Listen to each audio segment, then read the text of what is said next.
Everyone, and welcome back to another exciting episode of Pokemon D&D Snow.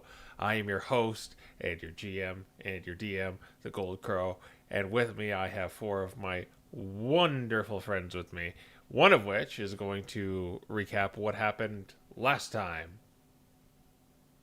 Who is that? All right, Ah, that's me. All right, so last time we took Kira back to Mayor Walden, and he briefly chastised her before we all sort of went our separate ways for the evening. We visited Estelle, who talked to us a bit about the meteor shard that we found. There are concerns that it may be that the meteor may be growing out here on the air continent, which, if you've watched the last season of this campaign, could be a serious problem. Um, and Andromeda implied that the proximity of the actual meteor impact to the Mage Tower on the ice continent may have something to do with it. Uh, After that, we rested, and the next day we went to Kira again to see her about her invention, and she gave us a bamboozler. Um, After that, Ira basically went and did chores and asked around about Lord Hemlock in town. She didn't really get very far until she met a Stoutland who informs her that he saw a Roserade who referred to himself by that name while he was being detained by the murder of Murkrow. While that was happening, the rest of the party went to herbalism class, and all of them managed to pass despite Malcolm being illiterate. Um, After that, we went to the mayor again, and he said that there was a necromancer out in the swamp doing necromancy, um, who he identified as having a pink diamond necklace. So we went in search of this evil necromancer. Eventually, we came upon a cabin after detecting some where some magic was coming from, and found a shaman who was trying to contact a lesser demon to ask it some questions, and he needs us to get him some frog spleens, and then he will give us his necklace so that we can put this whole necromancer thing to rest. all right. You can have a reroll for the session. Uh, Hooray. I can't really correct you on anything because though we've only played, well, though the audience only saw last week, we haven't played for 2 weeks, so we're kind of back after a little break. But with that being said, let's bring us back to the swamp in which you are currently traversing through. Okay, and I'm going to recap the deal with these frogs here. So there is an area you are going to. The shaman sent you to.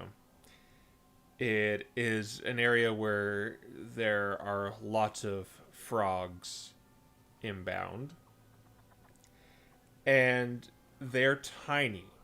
So you can't shoot them. You either got to go up to them and kill them or just capture them. So using magic will just disintegrate them, and shooting them with crossbows or bows or any projectile will just kind of make them unusable. It kind of destroy the body. So you have to sneak up to them and either, kill them or capture them. Oh boy, that means it's my job. So Yeah. after each frog is captured, you will roll a d6. If whether you catch one or not. But you can all try to catch a frog to just roll 1d6. But if you and you need 3 of these frogs.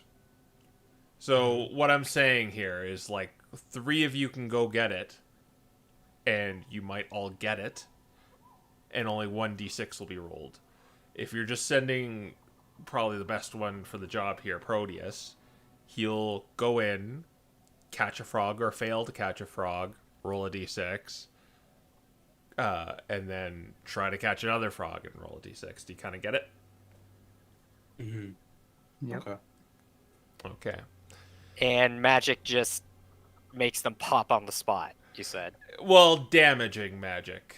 Yeah, Okay. I think actually our best play is Malcolm. Yeah.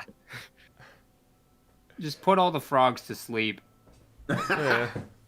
Well, Okay. We gotta find a clump of 3 of them at least, though. Yeah. That's more like mage hand, though. Yeah. Mage hand What only we works could on do- objects. what we could do is let's see, what do I have?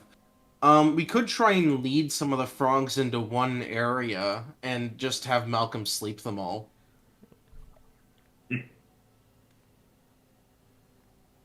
Yeah, I think Like, Ira this and I is- can pull that off. Well, at least for 2 of them anyway. Yeah, she could try and getting close to one enough to kind of scare it away would be a little difficult, but maybe. Yeah. Well, we can use silent image to make flies for them to chase after. Yeah, I was thinking about using a minor illusion.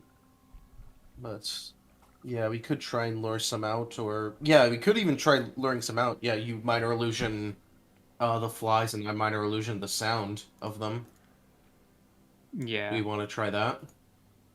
Yeah, I think we're doing a 3-man magic combo here. Okay. So,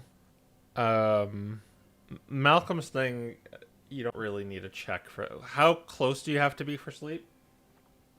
It's like a range of 90 feet. Okay. Yeah, you're good then. And for minor image and silent image? Let me see. Minor image should only be 30 feet. I think if it's. my I memory think. is I think correct. illusion is only. Yeah, minor illusion's only 30 feet. Yeah, sorry, minor illusion, not silent image. Okay. Yeah. So for the 30 feet, I'll have you do the stealth roll, but with advantage, because you're not getting too close. Okay. Let's see. But, like, you see a frog right now. Okay. Like, that's what I'm saying. Kind of, it's, like, not hard to find one. It's a little harder to find them all together, but if you want to try and lure them together. Yeah. If we wanted to be quote unquote optimal with this, we'd want Proteus to be the one doing the minor illusions. Well, I don't Because have you silent image. You don't have it? I thought you did. I don't have. No, I just have minor illusion, the cantrip. Oh, okay. Well, Well, so much for that. yeah. In that case, I guess we can all just try to get it. I mean, We could still do the thing. I would just need to roll a stealth check, All right. and I guess if it fails, it might go poorly. But Yeah. Have you already gotten the Malcolm guidance today? I think you have. Yes, you today, no. I know Today is Proteus has. no. Proteus Proteus have a has. ranged one, I'm pretty sure. I mean, I could always just guidance you. You did as well for the test, I believe. That was the So- previous day. Yeah, Oh, the one test second. was yesterday. I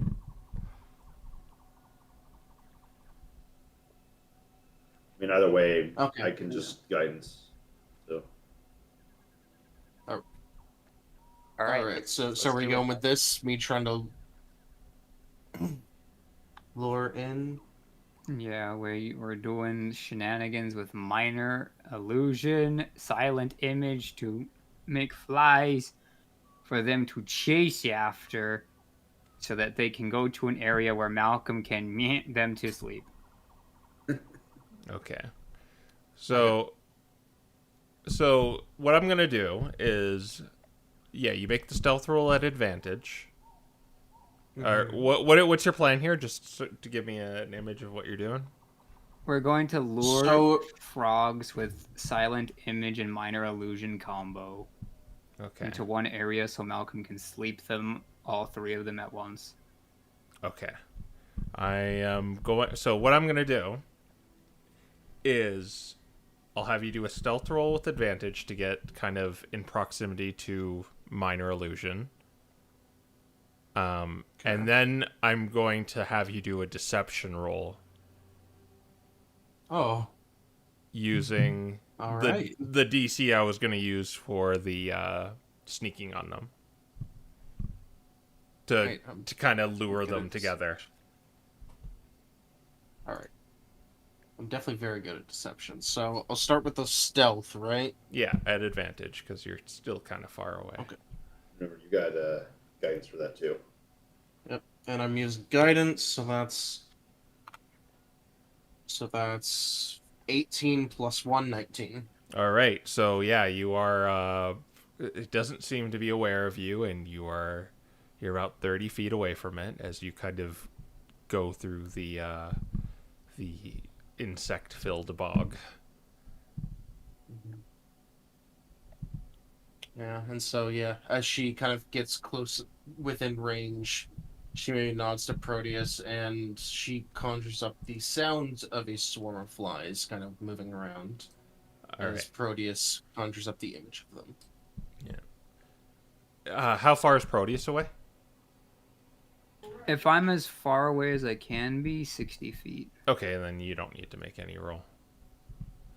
All right. Yeah, then do a Actually, both of you do a deception roll. I'm going to use the average. All Let's right. see if I can. Oh, Oh boy. Yeah. 27. 10. Okay, that's still good. You were doing average here. So, all right. Yeah, you so yeah, you managed to conjure up this this fly that's just kind of buzzing around, that the frog's slow blink, and then it just kind of looks at it, and you could lead it along if you so please. All right. So at this point, I think the plan is to just kind of lead it to closer to two others, one or two others, and then just get them all three in a sleep spell. Yeah. So you can lead it towards another one now. So the way I'm going to do this is, because we're kind of doing theater of the mind here, you're kind of like carrot on a stick guiding this frog to another frog. All right. And but before that, roll a d6.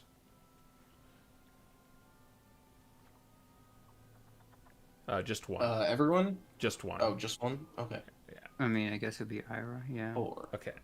All right. Yeah, all right. So you have this frog in tow, this little green frog that's just kind of hopping, trying to catch the fly. And you kind of lure it towards another frog.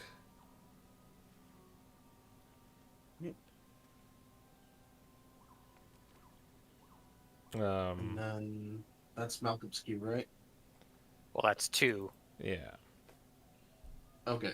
Oh, okay. So we want to get it to one more? Yeah, if possible. Yeah. Okay. Then, if that is possible, try and move them towards one more. So you're going to have to kind of get the attention of the other frog. So basically you'd be doing the same thing again. Another deception check, or? A stealth roll at advantage for you, and then a combined deception roll between the two of you. Okay. All right.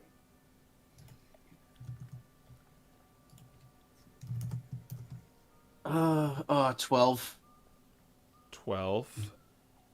for the stealth.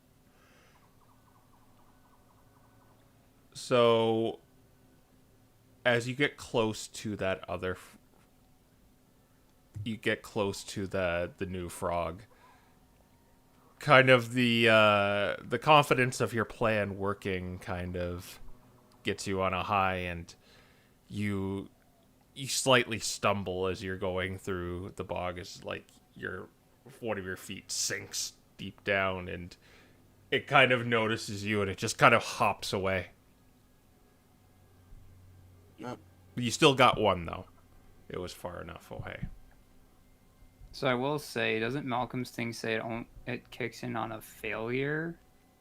Oh, yes. Was the first one a failure? The stealth roll was a failure. All right. I mean the previous one, the one where we got a 15 raw. No, that was just regular guidance. Yeah. Oh, that was regular. Oh, so Malcolm Yeah. could guidance you here if you wanted. Yeah. What did you get? What did you roll altogether? 11. Last time. Or this time? Isn't it This 12? time I rolled a 12. Okay. So are you going to have Malcolm do it? Sure. Sure. Okay. Okay. You need a 3. That is not 3. Yeah, the frog hops away. Ugh. Okay. Well, we still have one. Do we want to try and go for another, or do we want to just...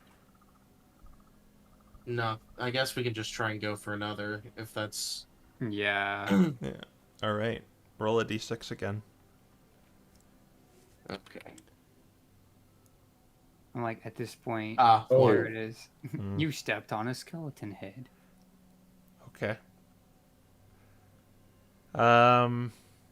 Very good. All right, you take your frog in tow, kind of keeping it 30 feet away from you, and you guide it to another lily pad where you see just a frog croaking on it. Mm-hmm. Mm-hmm. What do you do this time? Well, there's just a frog there. I assume we're same as the first. We're gonna try and sneak up to it, kind of Alright. get within range before that deception. All right, Do you think it would so just be Honestly, I think this is wildly inefficient. We could probably just do better by... grabbing I it? just say sleep them Yeah. now. We have Yeah, Yeah, I two mean, there's sleep two of them next to each other. We Yeah. could just sleep them both. You I could was get- gonna say, I feel like getting two... Make me do one stealth check for them, not 3. Mm-hmm. all right, yeah, I will let you just sleep the two of them for free because Okay, they they have have only been one slept. hit point. Ah, well, As what does Malcolm do here? He just kind of shakes his head, and his little wooden bell makes the sound, a very soothing sound of a brass bell, even though it has no clapper on it. And then the frogs fall asleep. And then they just kind of fall on their backs.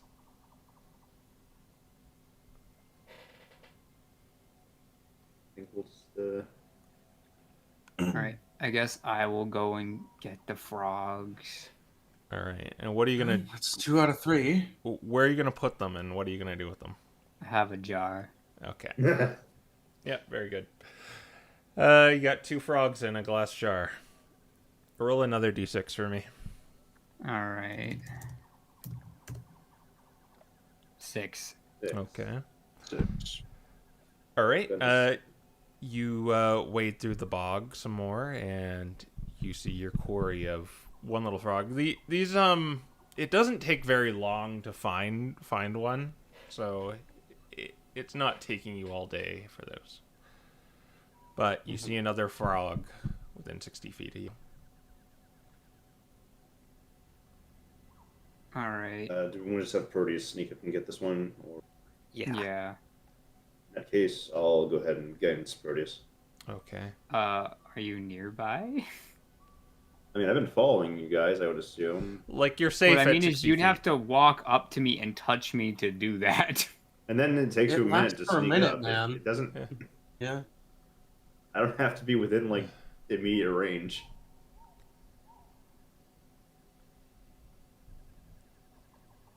What you doing, Proteus? Well, we can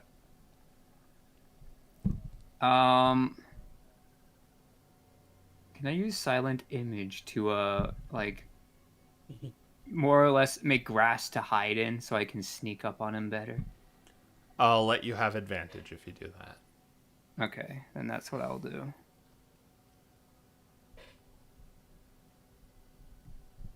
It's gonna be like this Snoopy scene in Charlie Brown. Just... All right, that's a raw 15 plus a lot of number. All right. Yeah, all you needed is 15 to do it. Okay. Now you just got to either grab it or attack it, not get a nat 1. So you can just make an attack roll or a grapple check. Yeah, we're just gonna hit this guy, I think, because I'm hidden, Yeah. which means I have advantage. Or do I? You're the GM.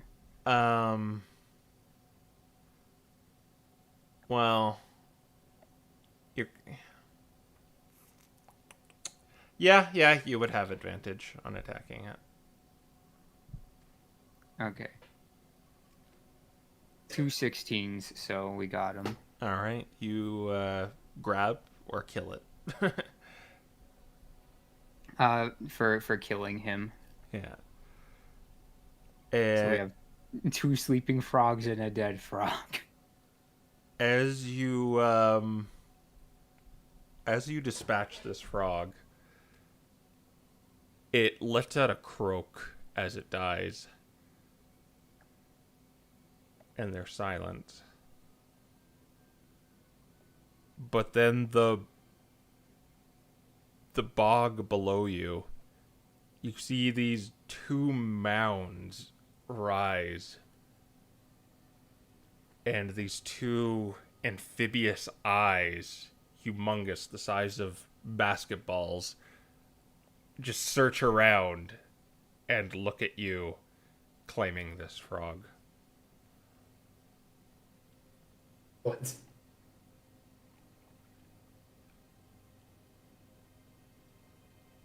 All right, well, that's not good. Huh. I do believe we run from these. Let's roll initiative.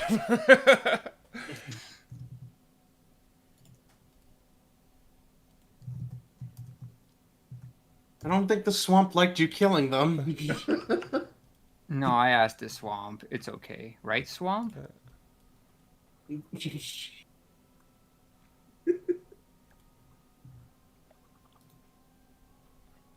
Alright.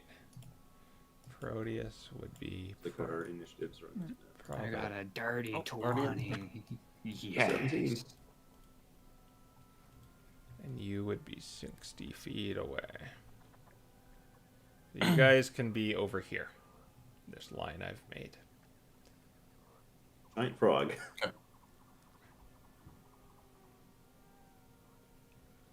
At least I have my grass.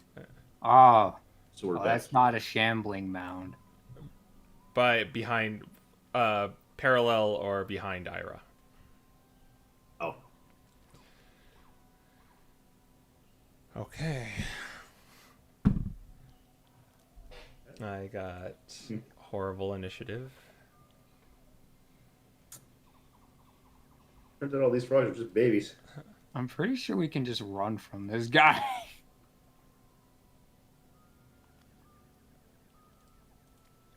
It's a frog. It's probably got a range because of the tongue.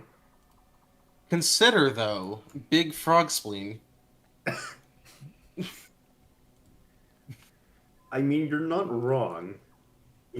Why get 3 small frog spoons when 1 big one do trick? Okay, let's Proteus, you see this enormous frog emerge from the bog right in front of you. All right. And yeah, he knows where I am, right? He sees you. Yes. But I still have my silent image of grass? Question mark. But you came out and attacked, so Yeah. you're. You kind of reveal yourself by. However, I can hide as a bonus action now. Yep. You think this frog's stupid enough for that? I mean, You Probably. wanna hide in the silent image? Yeah, if it counts as an obscured area anyway. Yeah. Okay. Alright, so that's a stealth check. Yeah. Alright. Natural 1. Oh, Hmm.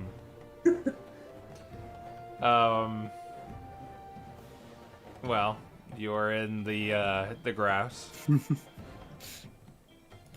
Alright, well. That definitely could have gone better. I don't want to use one of these yet, so I think instead, just to see how fast he is, I'll use my action to disengage and go over to log. Okay. Dante. okay.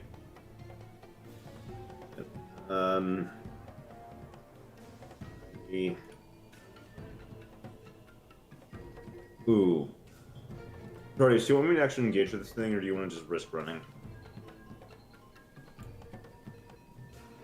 Up to you.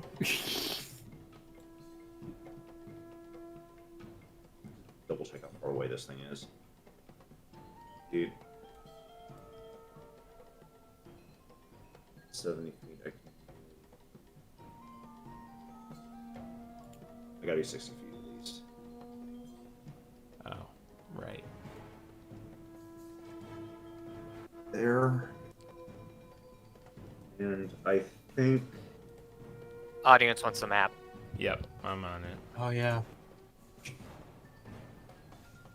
I think I'll just go ahead and Sacred Flame this thing. All right, it makes a deck save. Yep. Alrighty.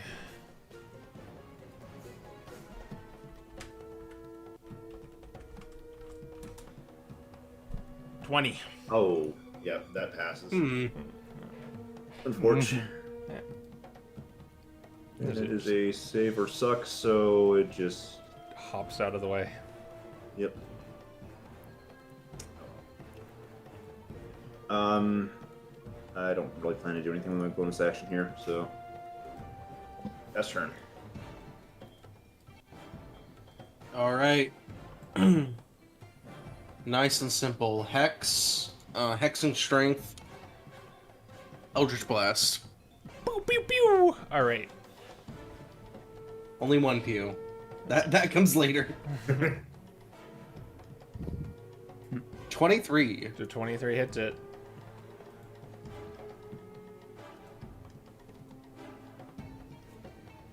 Uh, 9 damage. Force necrotic. All right. 9. 9. All right. Yeah, it hits it, and it lets out this monstrous croak as you hit it. All right. That's all I was doing. She's not moving. All right, Malcolm. Alright. She's on my side again. Yeah.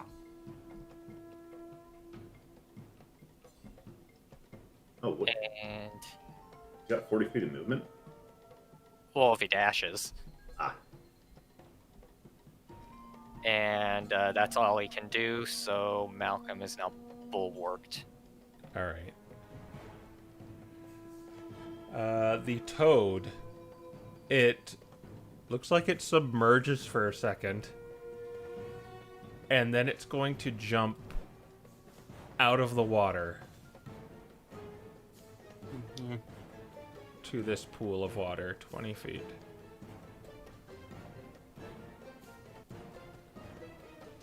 Perfect.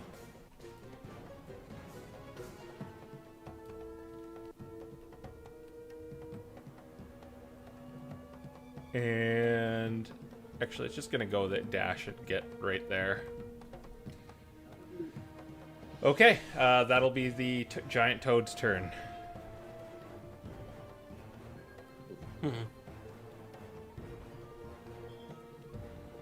We go to the back to the top of the round with Proteus. All right. Well, I have a friend now, which means that I can do many more actions upon him. Yeah, let's pull out the rapier. And let's see, what's my hit on this thing? I believe it's nowhere near that. I was thinking of Sinbad. An 11. 11, wait. 11 hits it. All right. That's a D8 plus a D6 plus a 3. Oh, Natural ones, 5 damage. Nice. Ouchie. Piercing. Ow. But I have a short sword in the offhand. Okay. Nat Oh 20! my gosh. Oh my god. Well, All right, don't that'd get be to use your 6 sneak plus D6, and it's 12 damage. No, So you Oh yeah, you do 6. yeah. Yeah. It's I didn't put dex in there. Yeah, okay. Max that's is not how it die and works. did the other. So altogether, that's 17 piercing damage, I believe. All right. So Yeah. And I'm going to then use my bonus action to not get chomped upon. okay.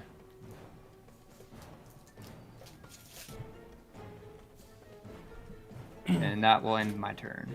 All right, Dante. Okay. First, move up, just sort of help cover Proteus, and I'm just gonna toll the dead this thing.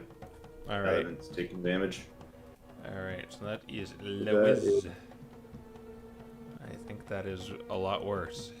Oh, it's not that bad. It's a whiz save, right? Yeah. B. It's just a straight D20 roll. 14. That meets. So it passes. Yep. All right. Man. Okay, it resists the bell. Ira. Alright. Just gonna flutter on over here, reposition, get in range of, or in line of sight, and yeah, just gonna take another shot. All right. If an 11 hit, you can probably hit it. Nope. Actually, a 10 does not You- hit. You've cursed me. I jinxed it. All Yep. right. Goes wide. It's all good. Hits a tree. Oof. Malcolm. You are... time to sleepwalk against this giant dandelion. Yeah, you start seeing the dandelions as It's like just this really fat, tangled mass dandelions, and I'm gonna smack it. all right. Hopefully. 22. A 22 hits it.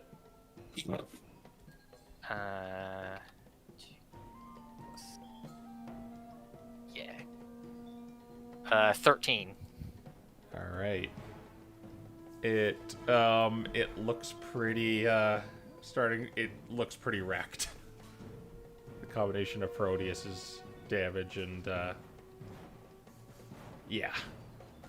Yeah, but it's the giant toad's turn. And I guess Malcolm is the only one in range, so it's gonna try and eat Malcolm. Yep. Malcolm is strong. That will be a 12 plus That'll be a 16 to hit. That hits. All right, so it will do a D10. Where are my D10s? Right there. So That's a first, lot of damage. it will do a total of 5 piercing damage. All right, is that already halved? No, I didn't have that. Okay. But then it also does 8 poison damage. All right. And you are grappled and restrained. Okay. All right, Proteus. All right. My strength is not very good, so instead we will go for murder. All right. Because Malcolm being grappled by him is still a good thing for me. Yeah, you see Malcolm partially in his mouth. Okay. Yep, that'll hit. 23 with the rapier, so d8 plus d6 plus 3. 10 damage to him. And that's all he had left. So he croaks his last croak.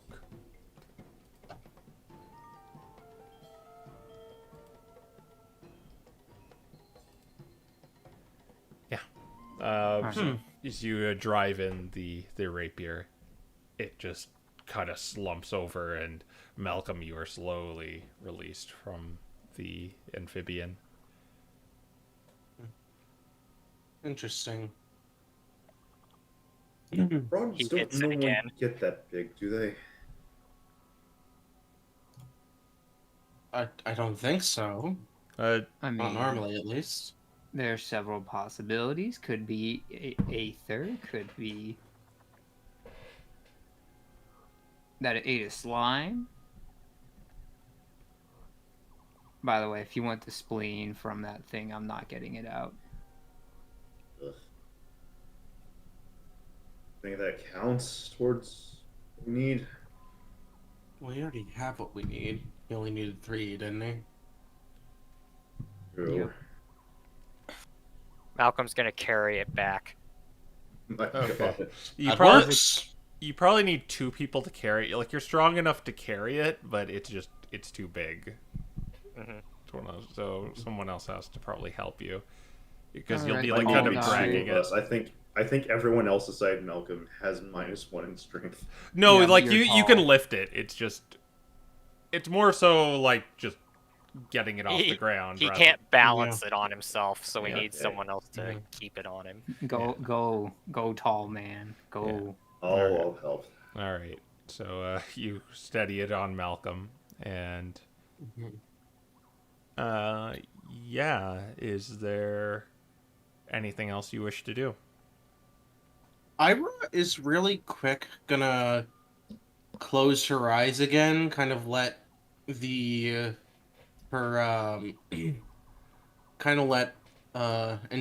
take over, as she's gonna cast detect magic. Because Okay. the Yeah. shaman mentioned there were a lot of the undead were around this area, so the fact that they haven't seen me is weird. Yeah. You close your eyes and you focus, and it's almost like you see the environment in another light, where you just see it's kind of like inverted colors, but the color of magic kind of emanates from different places, and you can definitely tell there is necromancy abound in, Mhm. especially in the water of the bog. It's just, you may have been a little bit lucky of not encountering any yet. Yeah. Guess we got lucky. Let's get back before we encounter any of that undead. Avoid the water, by the way.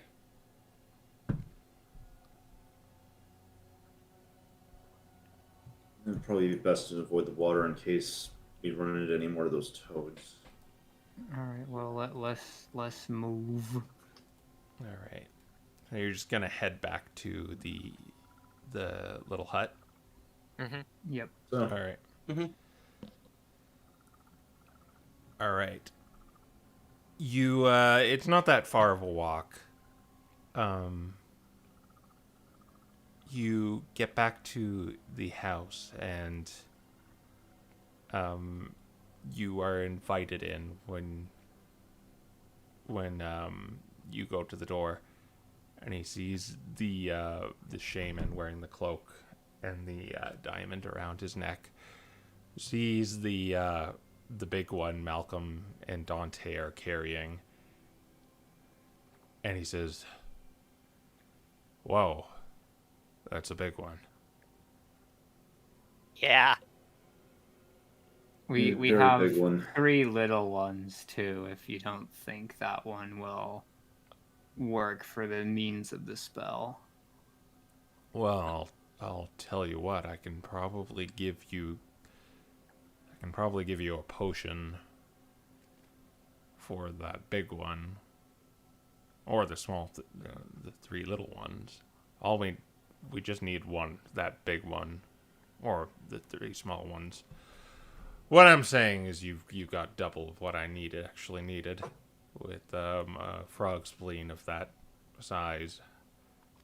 Yeah. But Well, I guess we'll use the little ones because it's easier. It's well established usage for the spell,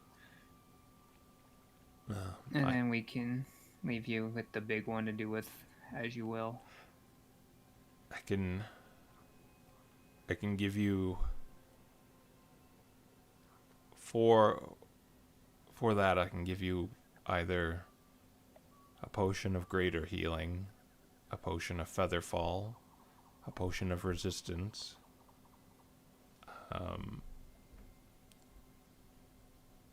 Just a second as he looks through his ingredient book. An oil of stickiness, or an oil of slipperiness. I mean, I personally want the oil of slipperiness, but that's my vote. A greater healing potion will go a long way with Malcolm at this point in the game. Slipperiness is both grease or freedom of movement.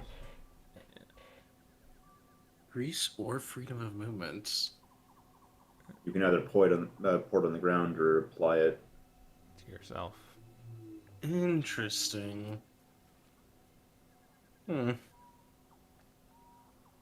mean, the freedom of movement is pretty dang good. That's true. Things do think seem we're to like good trying on- to grapple Malcolm. You can't Yeah, be we're rather good on healing, anyways. This I'd isn't say like let's go ice for where it. we need every bit of healing we can get. You have a cleric. Yeah. I'm good with going for the oil of slipperiness. Okay. Alright. I'll have to make it after the fact, though, after we're done this. Right. So, if you don't mind me asking, do you know exactly what you're summoning, or A demon. just any A lesser demon? Well, obviously. Yeah, it's a lesser demon.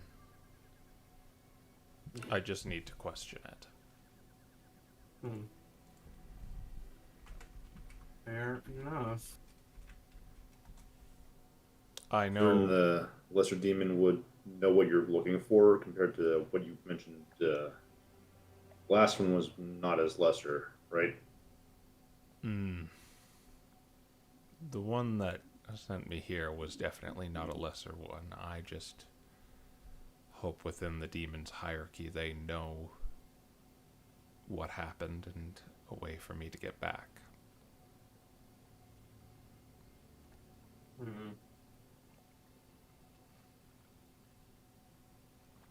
So I guess if it doesn't particularly work out, you may need to work up the chain, as it were. Let's hope something of this lesser variety is all that's needed. Yes, you're free. You're free to dispatch it after I'm done with it.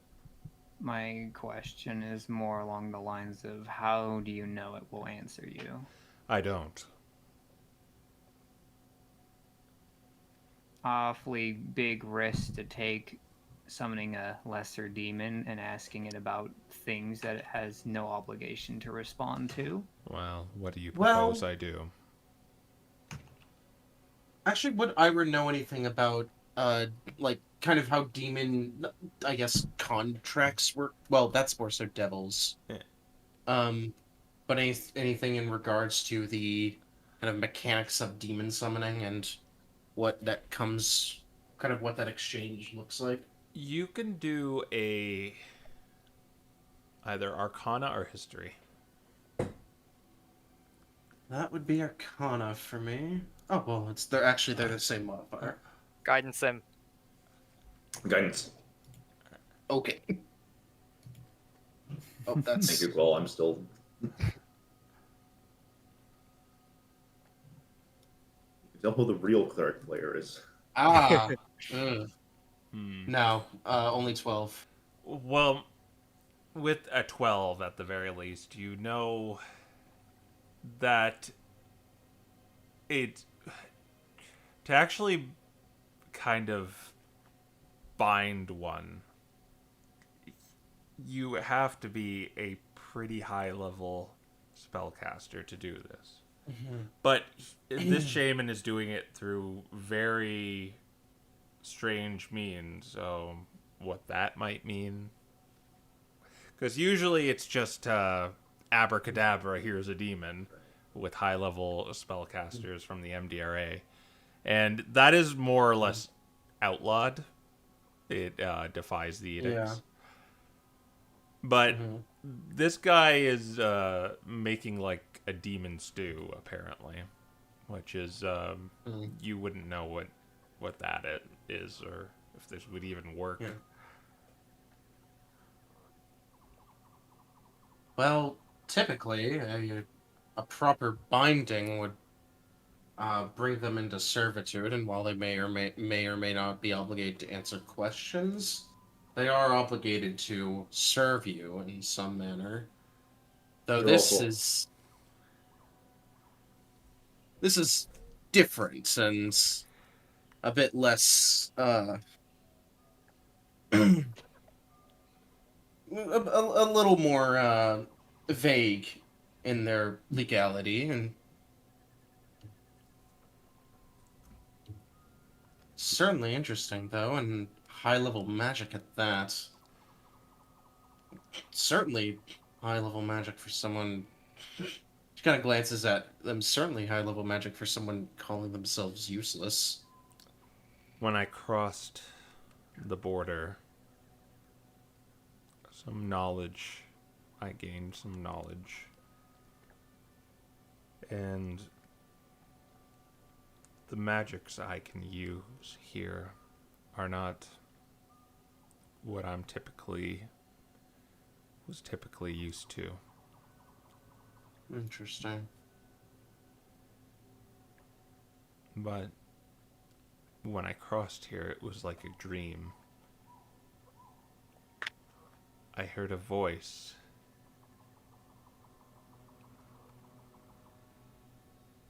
I can't remember what it said. But after I heard it, it was almost like I was enlightened.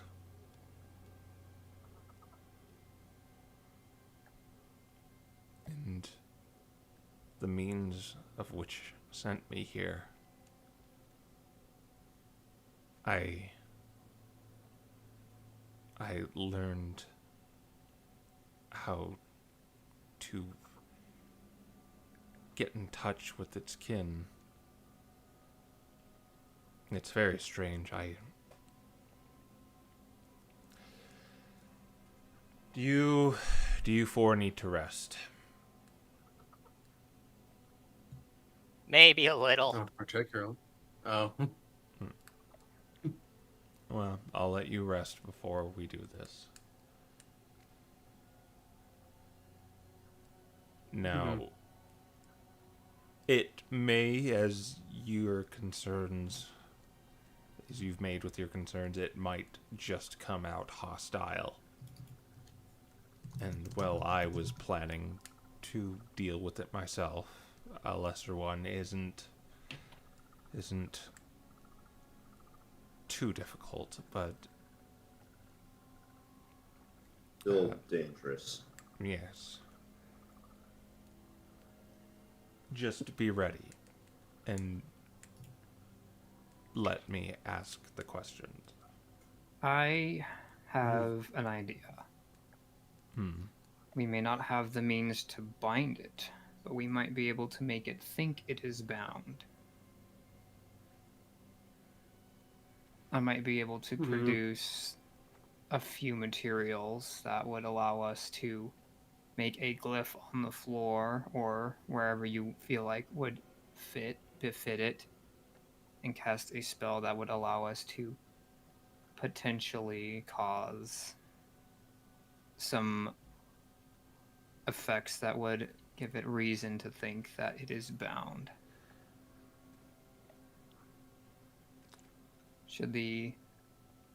Should it not work, we can go back to plan A, but it might make this a bit easier for everyone. Let me make something clear here. I'm not aware, not familiar of the magics of your world. I don't know what would bind a demon like this. I only know how to bring it into the world. And of course, get rid of it by, well, traditional means. If you know something like that, you're more than Do welcome to I? try.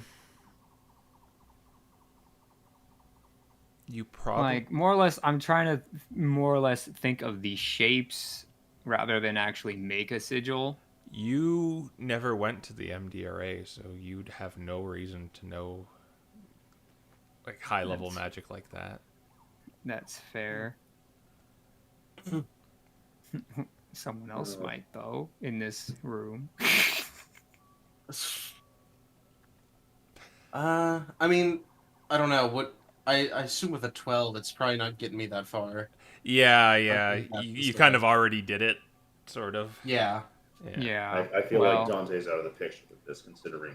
yeah, Um, I will let Dante do it. That's not really like demons aren't really your wheelhouse, but I'll let you try it. So, So- what would this be? Religion, history, or arcana? Oh. I have religion and history, so I'll just do religion. Not great. Guide. too late. Slightly better. 14. Like you know there like there are things that could seal a demon. You have that vague image in your mind, and you could try and replicate it, but it might come out bad. Like it's one of those things where you might have seen it once or twice offhand in a book of the of like the circles and the shapes and the glyphs, but you just might make like scribbles if if you might do a check to make it. Yeah, I don't think it's worth risking it if I'm not familiar enough to know it proper. I mean, we're just making it look like it. Like, Yeah, even but if it sees through, it's like, whatever. I don't want I don't know. think you. I don't want to accidentally might- risk making something that actually does something worse. Yeah, like it might get angrier that we thought that us lowly mortals thought we could try to fool it. Yeah, there's that problem. Like if you Yeah. have all the stuff there and then it arrives and it's like it's not bound and then immediately hostile because of that. Mm-hmm. Yeah. I just Proteus. I don't think you realize how complicated this magic is, and not only that, it's extremely illegal. It's not like it's not like that kind of knowledge is known. Not something I'd want to even attempt to practice. Yeah, especially if we attempting to produce magical symbols like that, even in a facsimile, is rather dangerous. Unless you want to accidentally set something else off.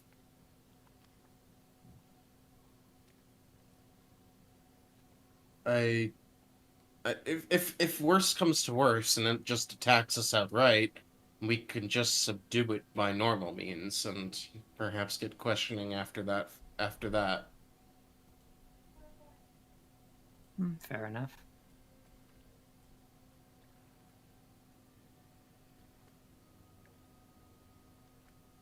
All right. So you are going to short rest? Yeah. Okay. I think only Malcolm really needs it. Yeah. Okay. Bruh. ha! Oh, Frog bite down on you. Well, you can always spend a second one. True. Remind me, was it this campaign where we ruled we get all of the all of the dice back on a long rest? I'm gonna keep it the same for this one. Okay. So you only get half. Okay. In that case, I'm just gonna stick with what I got. All I'm right. only 4 away from full anyway. fine. Okay. Let's just get healing. Oh, okay. and hit. So after an hour passes, you see the shaman kind of pulling out this crude little blade and carving out the frog spleens and throwing them in the cauldron.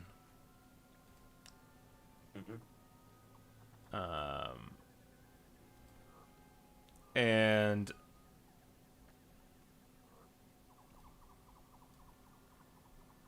let's This is a ball guy. lifelike.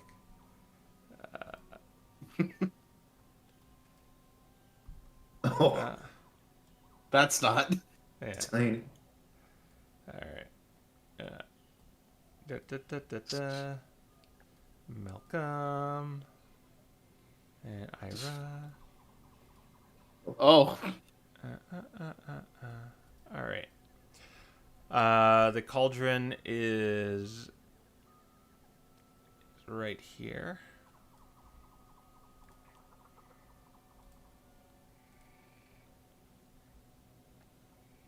All right. So, he tells you it's going to come out of the cauldron. Where do you wish to stand? Everyone get behind the sheep. Yeah, that's probably a good idea. I'm gonna. Are there curtains on this place? Yes. It looks like he intended to pull them back too. Like Yeah. pull them forward too. Close. Yeah. Yeah.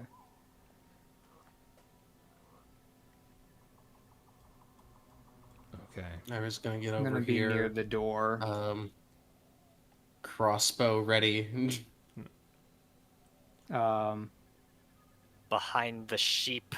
I could always minor illusion myself. Okay.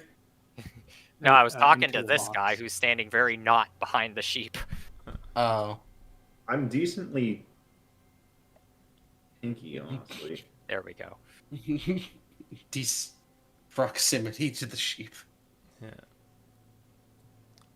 So as the shaman closes the curtains, you see this glow come from the cauldron, and he asks you for, "Are you ready?" Yeah. Yeah. All right. And you see him start to add the final ingredients to this. First, he takes some jars of herbs and begins tossing them in. They burn as they are incorporated into the mixture, Then he takes a few insects, a few beetles, and dumps them in. They don't burn up like the herbs. They just kind of, you see them like kind of crawl around the surface, and then they just kind of poof into smoke as these little plumes of green and red and pink smoke just rises from it. And he says, "O great spirit, heed my call," as he throws in the 3 frog spleens. "Rise and grant me the wisdom I seek." As the cauldron begins to bubble and pop, and there's this large flash of light as the ritual ends. And a whoosh of air just shoots from the cauldron and actually shoots the curtains open.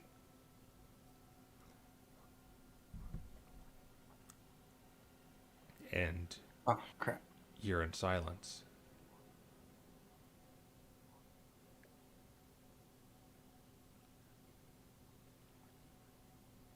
He kind of opens his eyes and looks around.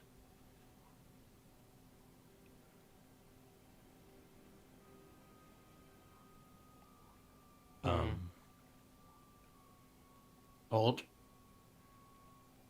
And after those few moments of trepidation, you see a little pink horned head pop out of the cauldron. And it goes back inside, and you see like 2 clawed pink hands just kind of crawl out of it. As you see this creature with this jagged Cheshire cat grin, long pointed ears, and hairy pink body, razor sharp claws on its hands, 2 horns adorning its head, and these 2 little beady, lidless eyes just peering around the room as it hops out of the cauldron, kind of snickering.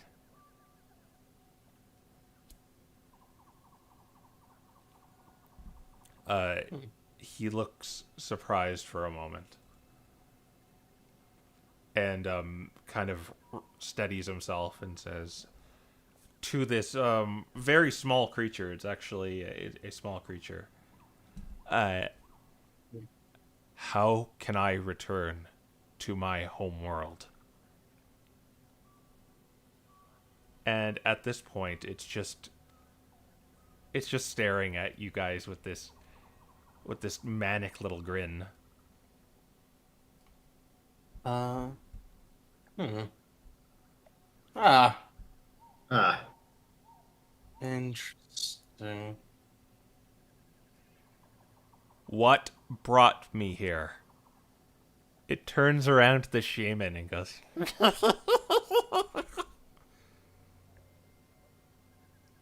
"Is there a way to reverse the summoning that brought me here?" Its head slowly turns back to you four.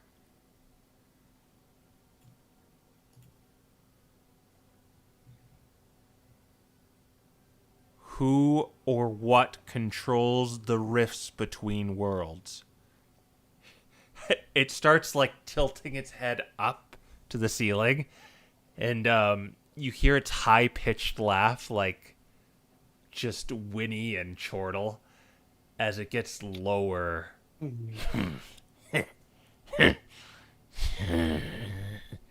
As it bares its teeth at you. And it goes in for a swipe. Were you gonna do anything before that? I was gonna actually attempt to use thaumaturgy and flare the flames around my neck as I just stare at it and try to intimidate it, going, "Respond to the questions." All right, I'll let you do an intimidation before the battle starts. Is only +1, but hey. 17. It is going to lash out, but for this battle, it's going to have disadvantage against you. Nice. All right, yeah, it's going to lash out. So let's roll for initiative. All right.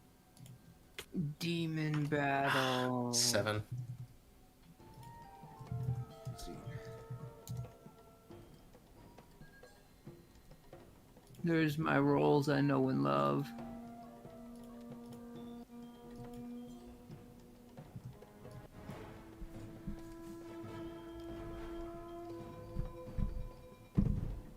Oh, it got Okay. good. The next demon we're gonna find is gonna be a Furby, I swear. I don't like that idea. Okay. We got the map out, right? Yep. Yep. Perfect. All right. We are going to jump into it immediately. And it is going to cackle there. Seems somewhat afraid of Dante. But you see this purple and black smoke leaking from its mouth as it engulfs the entire room. Ah. All right. And it is going to it is obscured in there. How can I? It is You need to also lock the. yeah.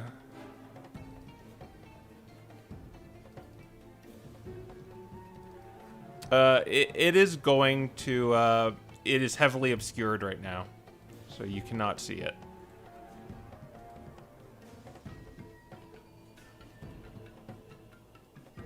All right, Dante, it's your turn, and you have to do a Constitution saving throw. Oh. Oh, it Not that great. really is. Wait, are you Ghost? Yes, I'm Ghost right now. Are you immune to poison?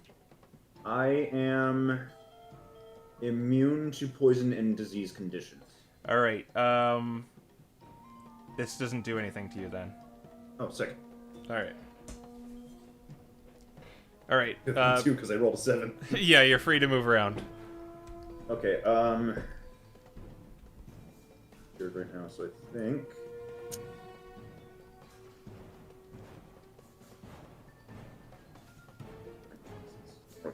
Work like that.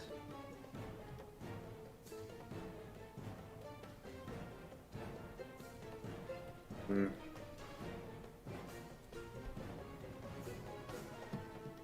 So I will see this. But it didn't sound like it moved. It did not sound like it moved. Okay. So in yeah, that you case- technically still know where it is. It did not hide, so you know where it is still. Gotcha. In that case, I think I.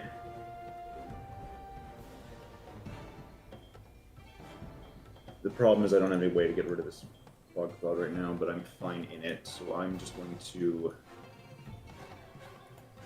not be able to grab myself. I was going to try to move in and just try to actually whack it. Okay. It'll be at disadvantage. Hmm. I can just There should be a layer thing for this, right? yeah. Make it a prop or something.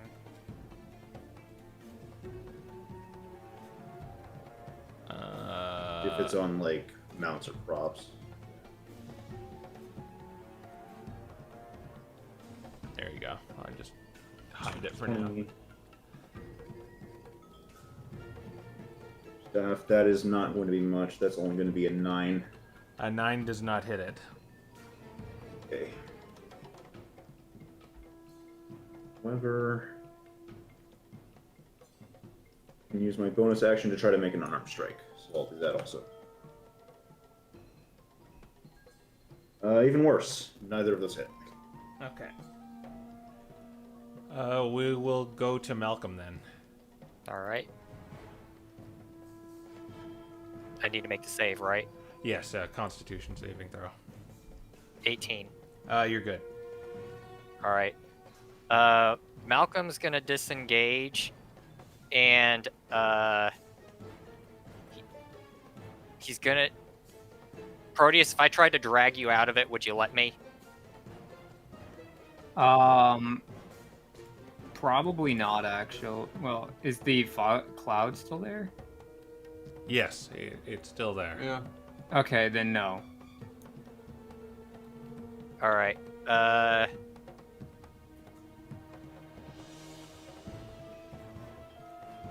We don't really have a way to get rid of this, do we?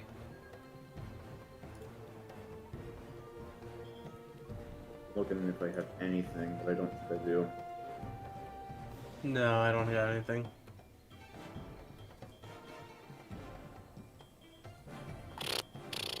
All right. Yeah, I'm gonna disengage and roll out of it. Okay. I'll give you the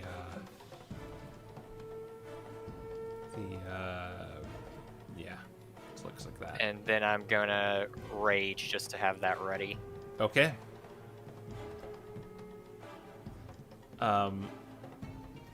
You see him, the shaman, coughing as he's going to roll Constitution saving throw. He's good. He's going to walk out of this purple fog.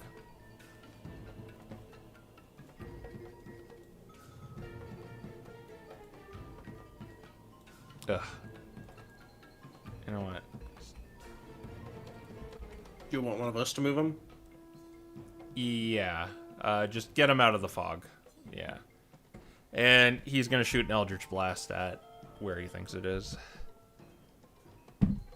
Getting a 2 on the first one, so it just kind of shoots in there. I knew it. Yeah. All right. Proteus. All right. So, nothing to really do here, but go for a shank. All right, it'll be a disadvantage. Yup. Unfortunately means no sneak. Yup. Goodbye, Oh. nat 20. That's 13 to hit, though. It actually does hit. All right.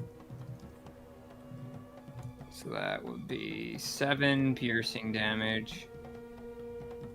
Does he seem to resist it, though? He does not resist it. Alright. We make another swing at him with short sword. Get a nat 1. Yep, that does not hit. How much was your first? How much damage was your first one? 7. 7. All right. All right. And I'm going to use my bonus action to disengage, open the door, and then close the door. Okay. So yeah, you let some of the smoke out a little bit, but then you just kind of trapped it back inside. I believe this. Okay. Ira. Remember, incapacitate, not kill.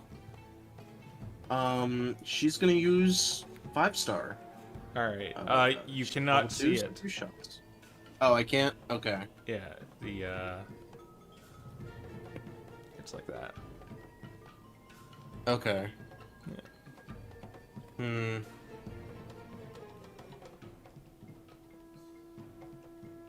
I mean, I guess would I still be able to Eldritch Blast that then?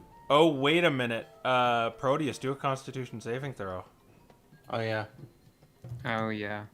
Right. Doesn't matter. I'm already at disadvantage. Being poisoned doesn't matter. No, that's not what this does. Oh, I mean, Well, wait.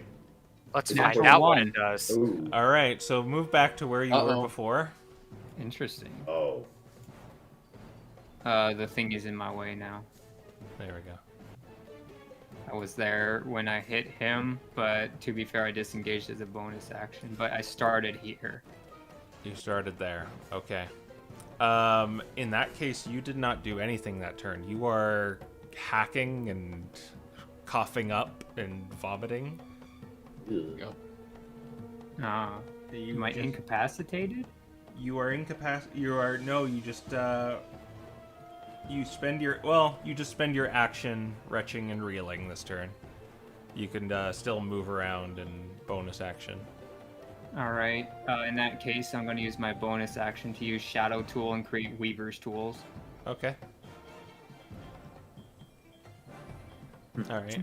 So you're there instead of outside. Yeah. All right. Ira was outside of that. What else? What are you gonna do, Ira? So, I can't see it, Yeah. which means I can't use 5-star. Yeah. Okay. But I could still try and blast it. Yeah. You can definitely. You know where it is. You just can't see it. Oh, 5-star doesn't say I need to see it. It's Fair enough. basically the magic missile conditions. Okay. Yeah. Okay. Anyways, yeah, I'm just gonna try and Eldritch Blast then. Okay. So, it's disadvantage. That is a 12.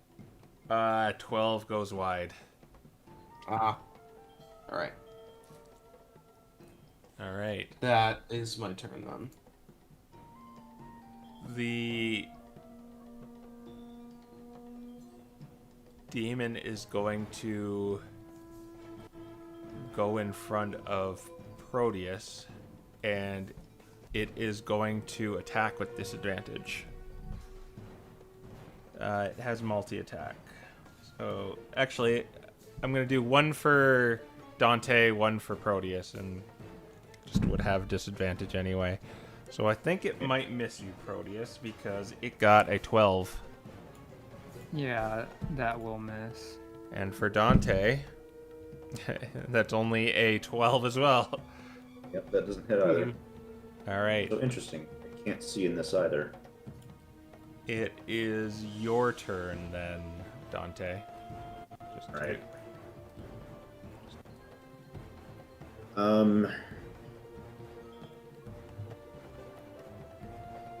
Not having access to that business up here.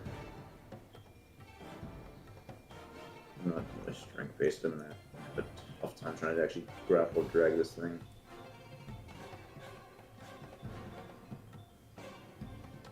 There. Okay. There you go. Good. I think I'm best off just trying to make the attacks this thing. I don't think I'd get anything out of trying to grapple it. Okay.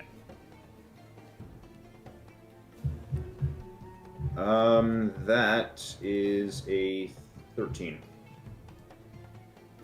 Make a Constitution saving throw it. Or no, you're immune to it. Right. Yeah. 13 hits it.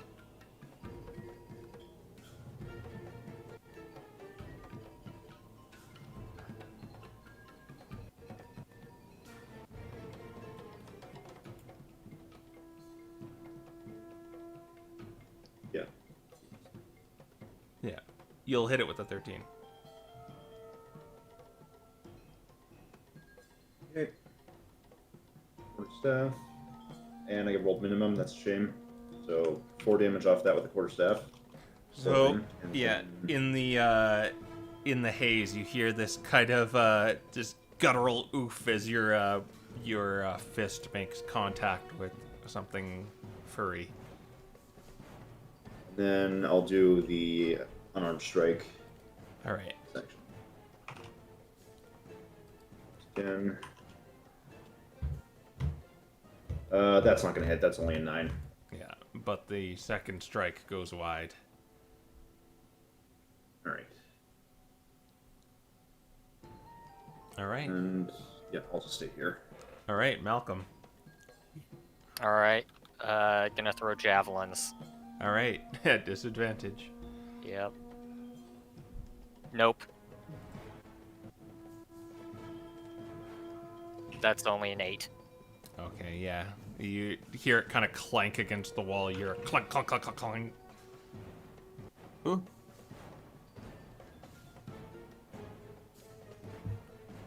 All right.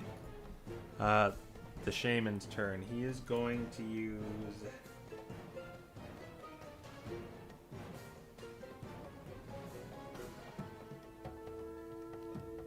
He's just going to use Eldritch Blast. That is not going to hit. Proteus, make a Constitution saving throw.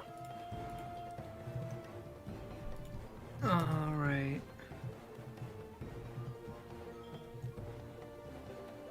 Four.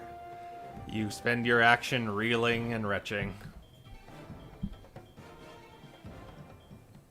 All right. I'm not incapacitated, correct? You just can't use your action for anything. Okay. I'm gonna use my bonus action to hide then. Okay. Assuming that I can hide. I don't know if I can, but I'll assume we'll find out soon enough. Assuming it can't see you, yes, you can try and hide. So, Alright. yeah, do a stealth roll. Let's see, my stealth is, 7. Natural 1. Ooh. As you try to hide, you just...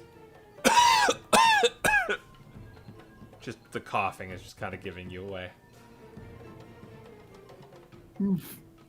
Alright. Well, I don't want to move, so... Okay. Ira.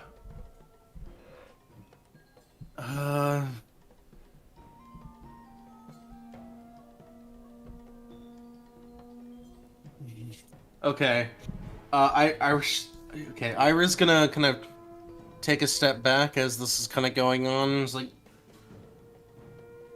it doesn't seem like the smoke is dissipating, does it? There's nowhere for it to go. Yeah. Okay. So she's just gonna call out, guys, drag it out here. We can't see where it is, and can't get a good shot on it. And she's going to, I guess, try and Eldritch Blast again. All right. Make an attack.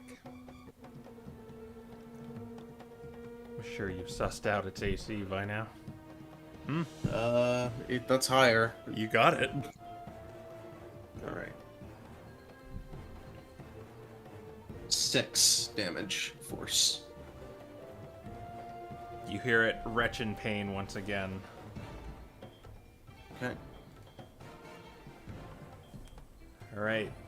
Now it will be its turn. It's going to split up its attacks again. One for Proteus. That's gonna miss. One for Dante. That's also gonna miss. But it is going to move. Oh, I can't see him, unfortunate. All right. Dante, don't make a Constitution saving throw. It's your turn. Okay. I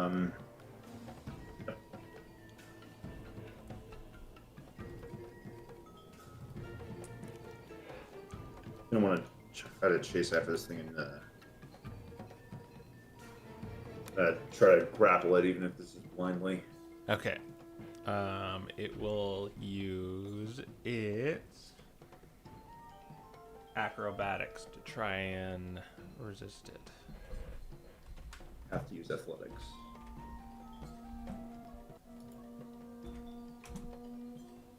$15. Ooh, 7. It slips right out of your grasp. And you hear this fiendish laughter as you fail to grab it.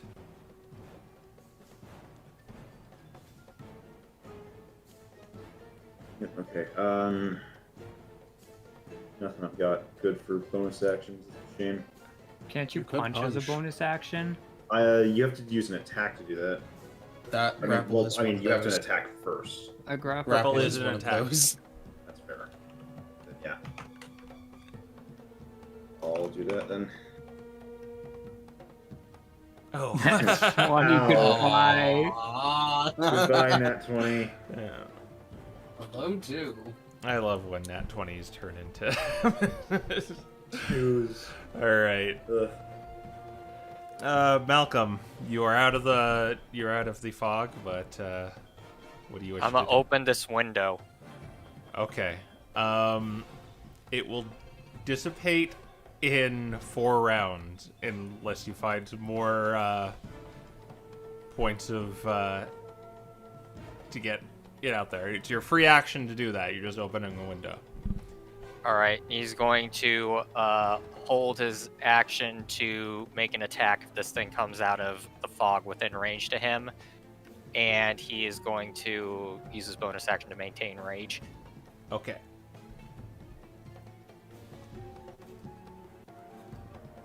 That's his turn.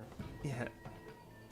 The shaman says, "Yeah, he has the right idea. Open some windows." He's gonna dash over and he's gonna open this one. It will dissipate in 2 rounds now. Proteus, make a Constitution saving throw. Let's see if my plan Mhm. I set forth a few turns ago can happen. Yes, it 14. will. You only need 11.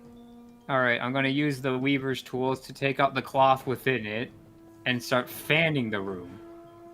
I'll say that makes it. It'll go away in 1 round. Basically, the top of the round, it'll be gone. Okay. If you can open another source or get it out somehow, you can. Well, if Ira could do it, it does. Well, if Ira can open a window or something, it'll be gone. Yeah. Let's see, this is the cauldron, right? Yeah. I'm going to hide behind it. Okay. Or at least try to. Okay. Make a stealth roll. 17. Yeah, you're good. All right, Ira. It seems like everyone's getting the smoke to dissipate. All right. Well, she could go and get it fully dissipated, but you said it's dissipating at the start of the round, anyways. Its so- turn. Yeah. Yeah, it would take a full action for her to do that. Or it would take an action for her to get there.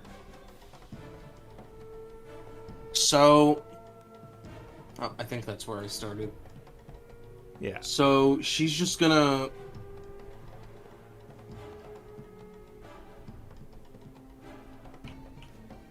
I could cast Unseen Circle. No, sorry.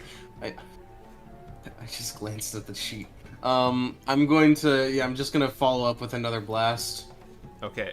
I could. Could I hold action to fire off a blast when it's visible again? Yeah, that's a good play there. Okay. So basically, it's just All right. So yeah. you're just gonna hit it normally then, because at the top of the round it goes away, and then you can see it. Yeah. So he just kind of holds for a moment, and then fire.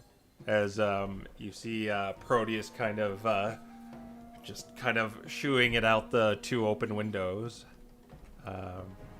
You can now see the room. 14. Yep, that will hit. Good play. And only 1 damage though. Roll a d6 too. Oh, okay. 2. I'm gonna give you 2 luck points for the clever little play there. Trying to hand these out a little more. All right. You did how much damage? Only 1? Only 1. All right. All right. It will be its turn right now, and seeing as there's no more smoke to cover it, it's just gonna sink both into Dante, but he still has disadvantage because of the intimidation. Getting a nat 1 on the first one, and Nice. only 11 on the second one. I do not think 11 hits. No, you need a 17. Dante, it is now your turn. Okay, I can see this thing now. You know what I'm just gonna do? Inflict wounds. Okay, make an attack roll on it.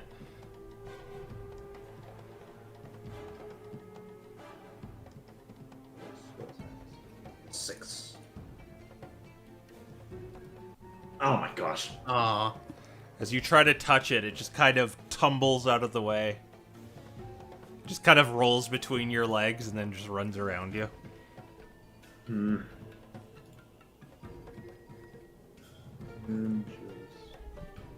It's still unarmed.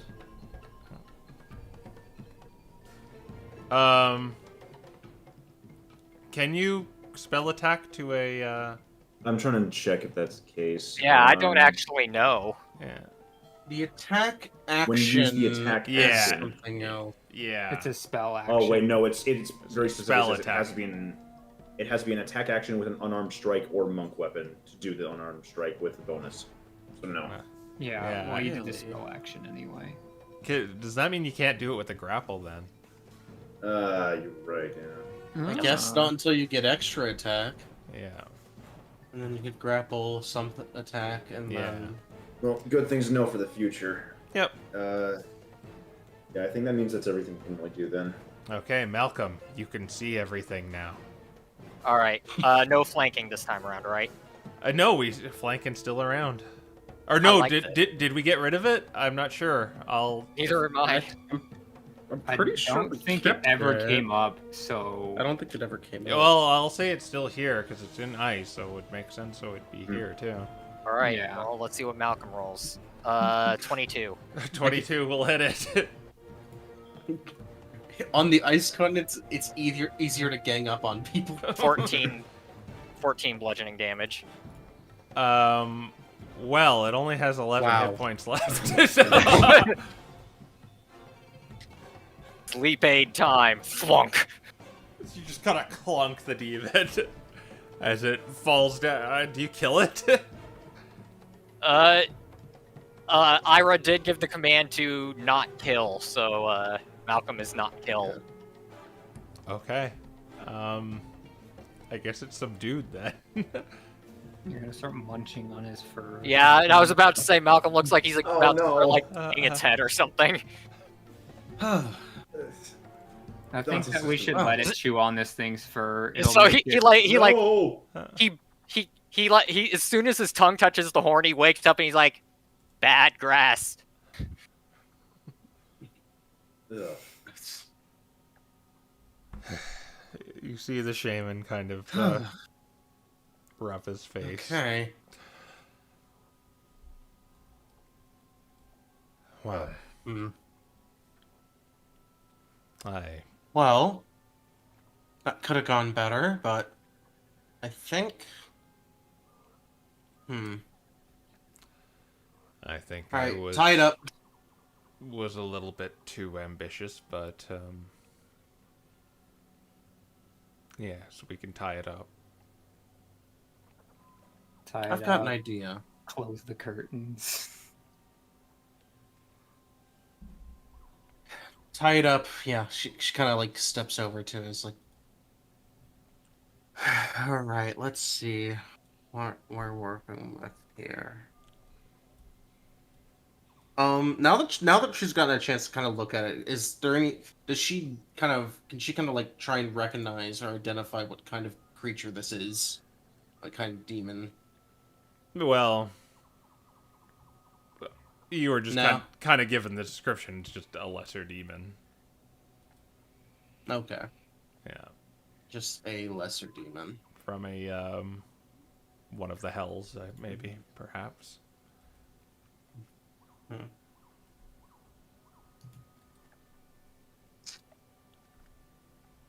Hmm. Perhaps the issue was we didn't have. Well, aside from it just not wanting to answer, perhaps the issue was a matter of language barrier. I'd imagine so, maybe. Or maybe we just weren't asking the right questions.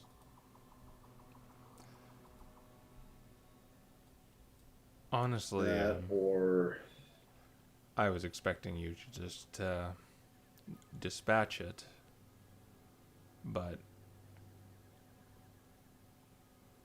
Well, you wanted answers out of this thing, right? well, I did.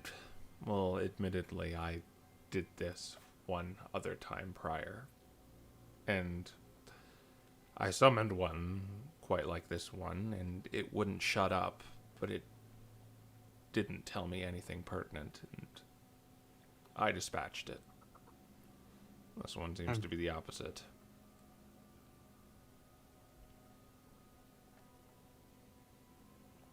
Well, let's see if it can talk. If we can get it to talk. Okay, very well.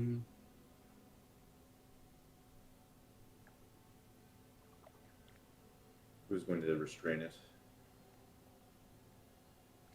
I assume anyone with rope. Yeah. I don't have any. I don't Malcolm actually has have rope. rope. Malcolm has rope. Okay.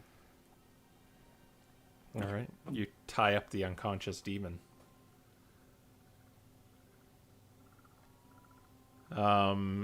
It will wake up in a few hours.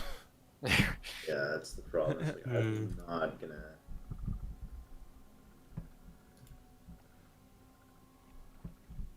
Yeah, unless we want to give this thing a healing potion.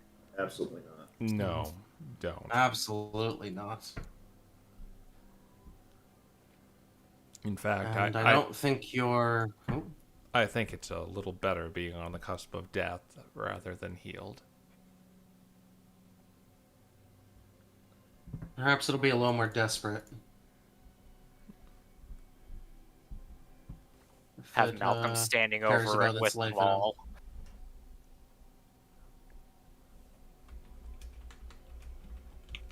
Hmm.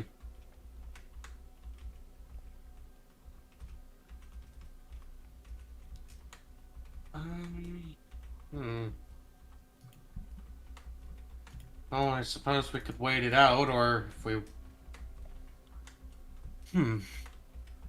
If it does wake up and start causing problems again, you'll be able to dispatch it on your own. Well, one good hit should do it. Right. I've got the Perhaps we sleep should. aid. Perhaps since we've got this much time to kill, the four of us ought to go look for our source of that necromancy while this thing while this thing sleeps.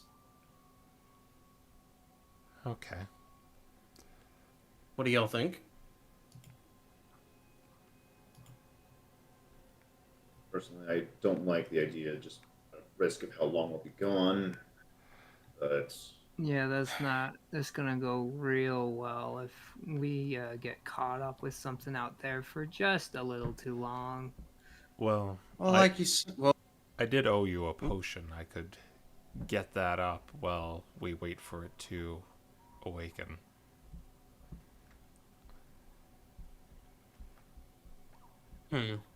Okay. Close the windows again, too. As he closes Yeah. the one in front. Yeah, close the windows, draw the curtains. let's get that all. Basically, what I'll let you do is I'll let you basically sit here for an hour and you'll get the potion and the demon will wake up. Okay. Okay. Alright, so he kind of, he puts it in one of the chairs, or the chair, and he just goes to the table in the corner and begins using the ingredients to make you a potion of slipperiness. Yeah. And yeah, he will give that to one of you.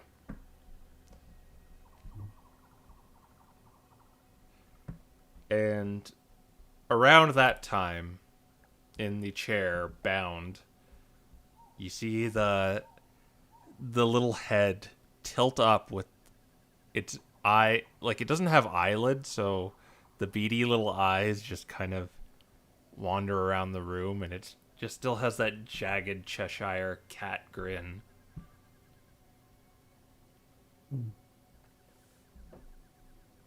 Yeah, Ira, who's kind of been watching it, kind of looks up as it's maybe kind of taking notes in her journal, kind of looks up as the thing rouses, shuts the books, like, right, let's get down to business. Yes, this is quite an advantageous position we're in. I've honestly never heard the machinations of demons, even a lesser one like this.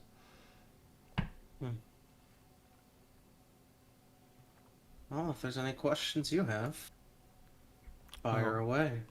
I'll let you take the wheel on this. I will just observe. So she starts off. Oh, okay. So yeah, she kind of looks up, says, "All right, you." She kind of has a finger kind of pointing between the two. You can understand me? It just kind of smiles at you. It makes eye contact with you as and it just pierces your soul as these unblinking little beady eyes stare at you. She kind of sighs and says, "Look, we're not here. Well, look, we're just looking for some answers. As soon as we get them, you can go on your way. But if you don't give them," she gestures to Malcolm, "that one will make sure you get sent back to where you belong." Bound in chains of mortal make, yet freedom doors swing wide. Frogs that leap from pond to fire, who whispers the secrets of the mire?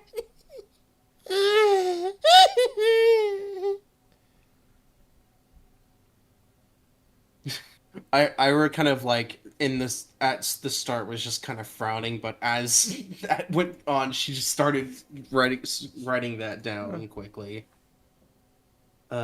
Shoot, I did not write it down myself. Okay. What was that? Mire and muck, the darkness creeps. A rivet, a whisper, a demon sleeps. Chains of silver, vines of light. The toad's tongue flickers in the night.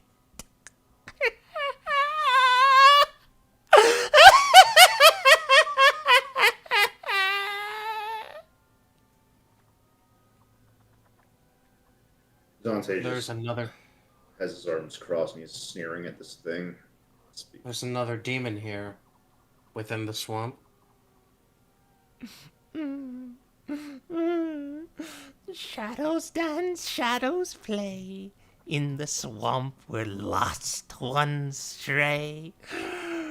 Find the frogs, count them true. Each rivet holds a clue for you. I did not expect the component to be that potent. The undead are coming from a demon. And it's in the Oh, You're certain it's not just speaking in riddles for the sake of. Oh, I mean, Riddles, there's Riddles, certainly- riddles, riddles, riddles, riddle me this, so champions brave. Who's the master and who's the slave? Frogs that leap night to day. In their croak the truth will lay. Mm. Neither road the truth will lay. This is very similar to what the last one did.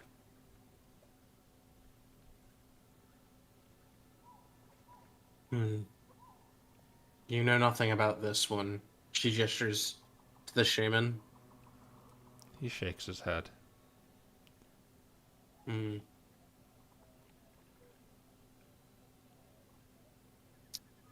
Well,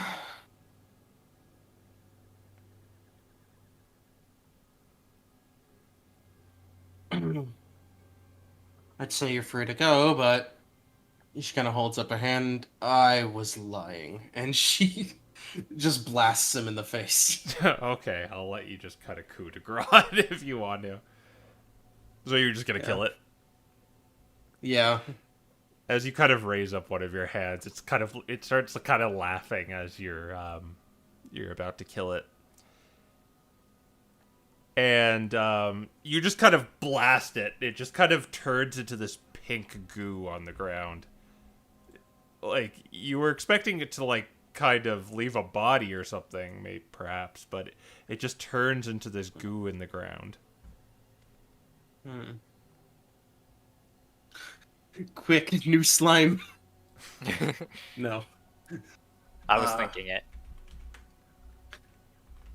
Kind of looks over, is like, Yeah, I see. So, Disliked it showing him in the first place, and speaking in riddles such as this.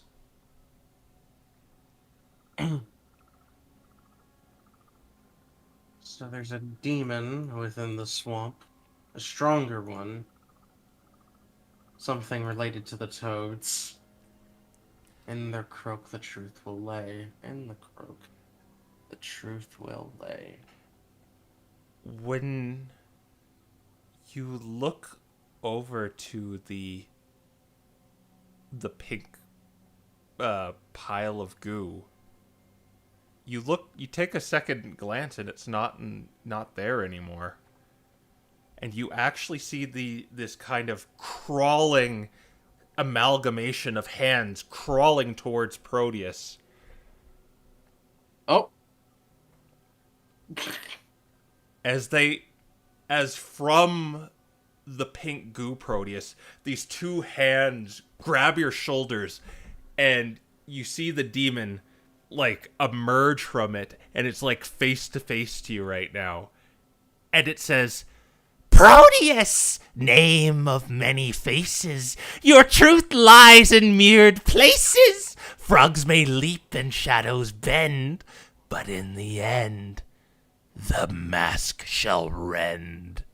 as you see it start to loosen its grip onto you as it falls back into the pink goo, and it just kind of congeals into one point and disappears like there was nothing there. Oh. Now that's new.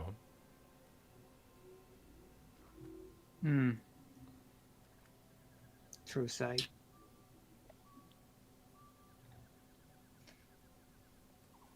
And that, I guess, is why they outlawed summoning demons. Though you're positive you destroyed the other one, it didn't suddenly come back and squeak at you. No, it did not do that. No, that had to do with you specifically.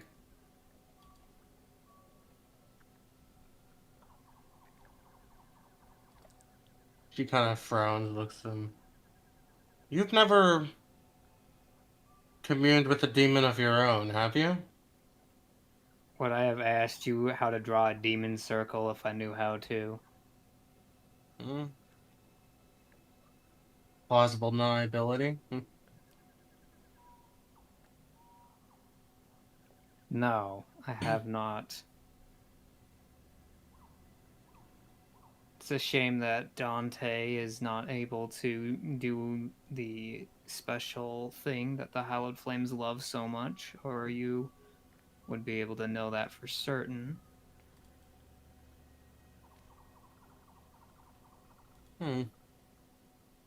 Well, the fact that it took interest in you specifically. Well, out of all of us,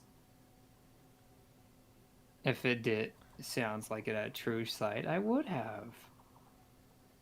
The most interesting thing about the three of us, four of us, five of us.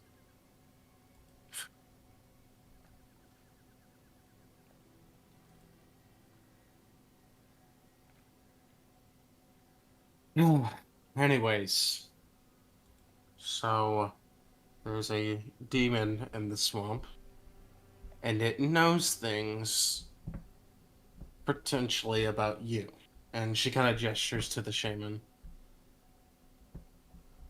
Well, I guess our goals are a bit more aligned than we thought.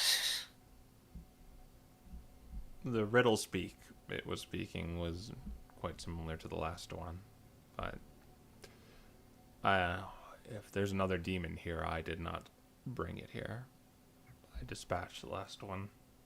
All the same, if there is another demon out here, it might be, and it's more powerful, it might be more able and willing to supply the information you look for.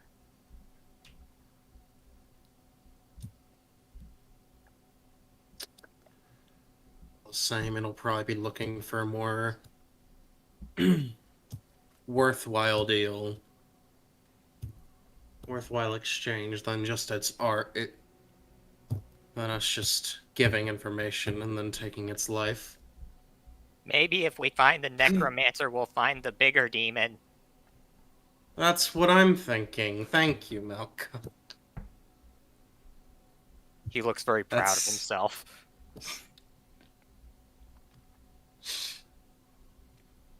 He just kind of sighs.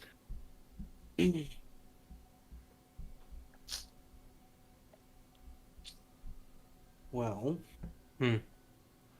Well, what now? I suppose we should probably go out and search for that thing. well, as far as I'm concerned, you kept up your part of the deal for me. And as long as I'm here, if you can find more components in the swamp, I can make you more potions.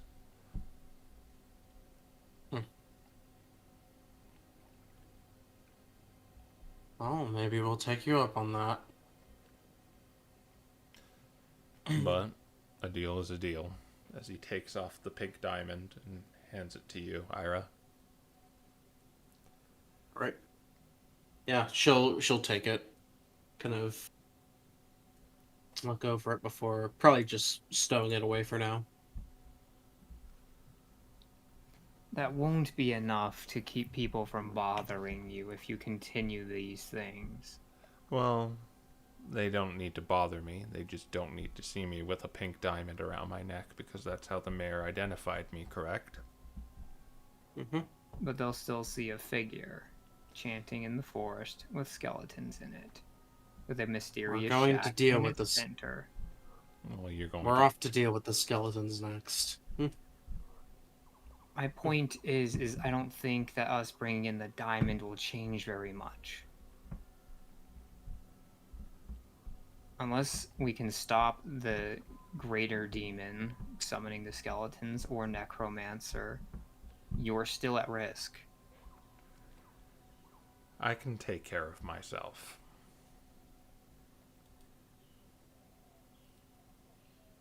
Proteus just stares him down and says,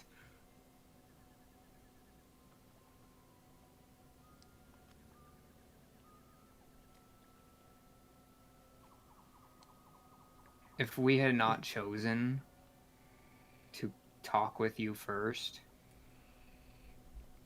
this conversation would not be happening. Will the next set of adventurers choose to be that nice with you? I think that it would be in your best interest to help us. That way no one else will bother you, and then we'll have confirmation that no one else will be hounding you. What are you getting at? It's, as I told you, as long as that necromancer is out there, more adventurers are going to keep coming to this forest and finding your house here. And if you keep summoning demons or whatever you want to do, especially if they have a cleric with them, they are not going to give you the benefit of the doubt. All I'm asking is that you have skills that could help us fight this necromancer and clear your name. We don't have to herald you as a hero. We just have to make sure that no one else will have reason to doubt you.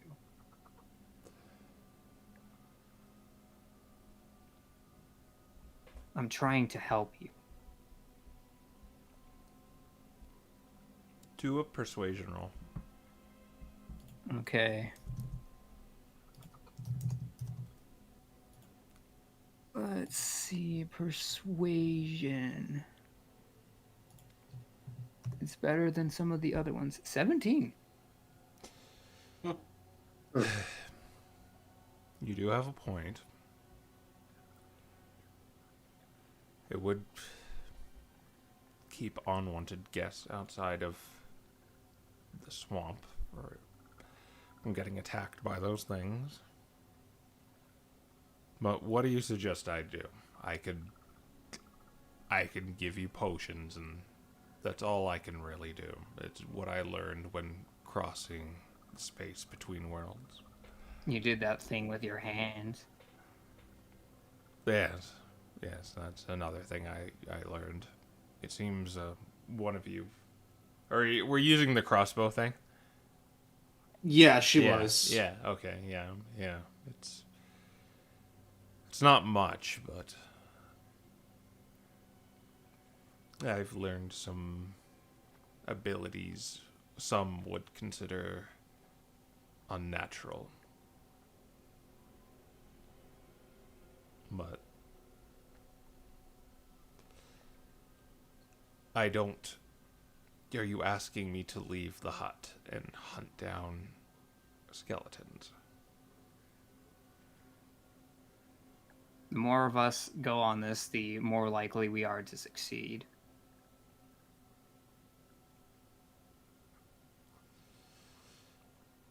Do you have any leads besides what you got here?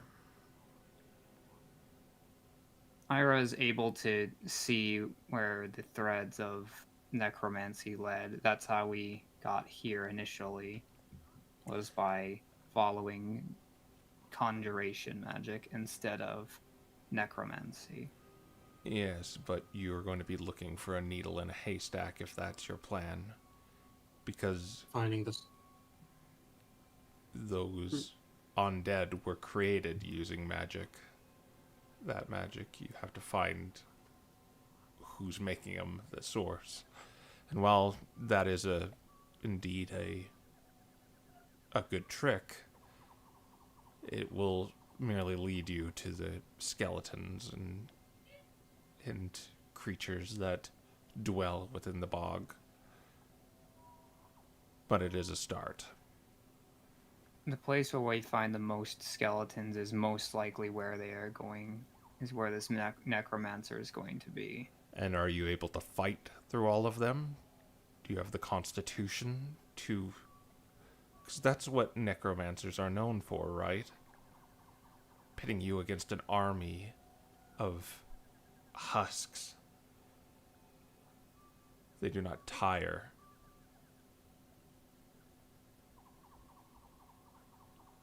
And when they crumble, they'll just simply make more. Yes, but it takes them time. If we can push our way to the fortress and then collapse it within a day. And that's why I'm asking if you have any other leads.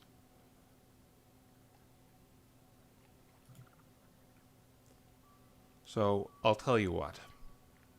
I will go with you to go deal with this presumed necromancer. You just find out where they are. You get me, and I'll accompany you. Sounds good to me. Proteus nods.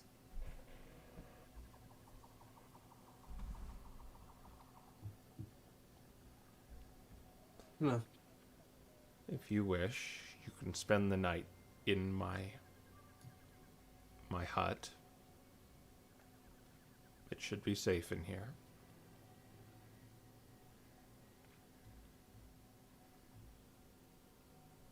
Mhm. Or you can leave right away if you need to.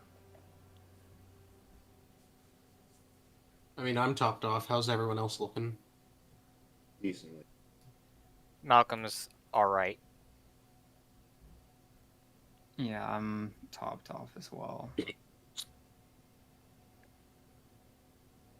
I think we may take a brief rest and at least try to find the path there today. By tomorrow, we'd like to get this taken care of. We'll see, though. And I have some thoughts as to where to start.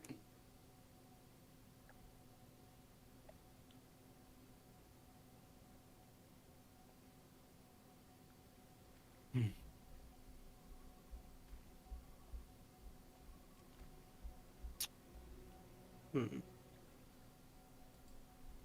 So that's what we're doing then. Yeah, I guess. Yeah. Think. Gonna do a reconnaissance mission, I believe. Mm-hmm. Try to figure out where today, and then make the actual push tomorrow. Mm-hmm. Yeah, so a short rest maybe, and then after that we're going. I don't know. We can go now. We technically already got a short rest waiting for it to wake up. Yeah. Okay. All right, then let's get going. Okay. You are in an enormous swamp, and you're trying to find a hideout, I presume? So, Ira wants to go back to where they found that large frog. Okay. Yeah, it's not actually not that far away from the hut. Okay. So, yeah, you can make your way back there. You see more frogs kind of ribbiting and croaking. Does the ribbiting and croaking sound different between different groups of frogs? Do a... I'll let...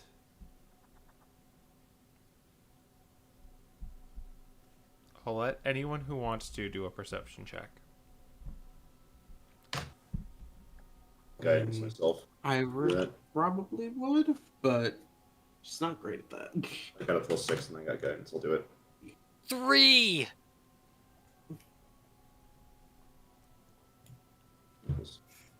Yeah, 21. 21.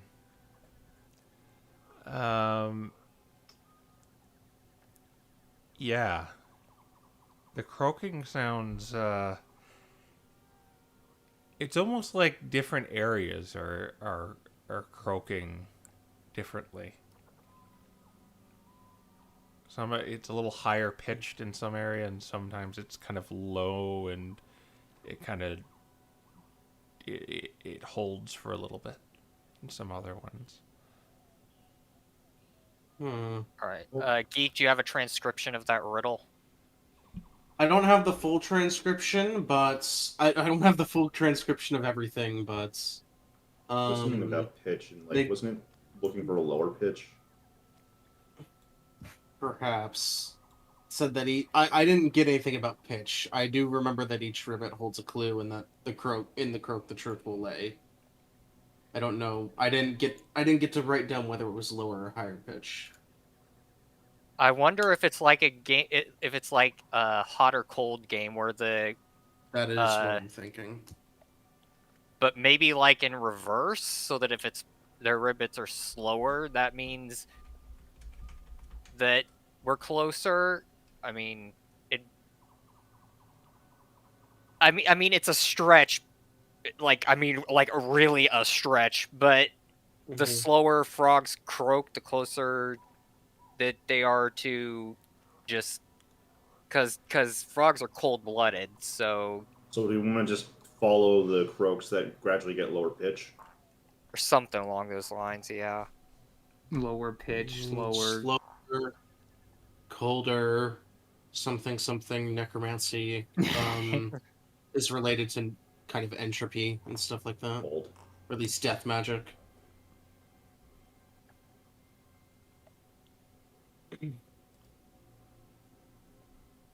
We could try that. If we got it wrong, we can go the other direction. I guess Chains we of could at least, silver. for our starting point, we could Lines of start light. where the big frog was. Okay. Yeah.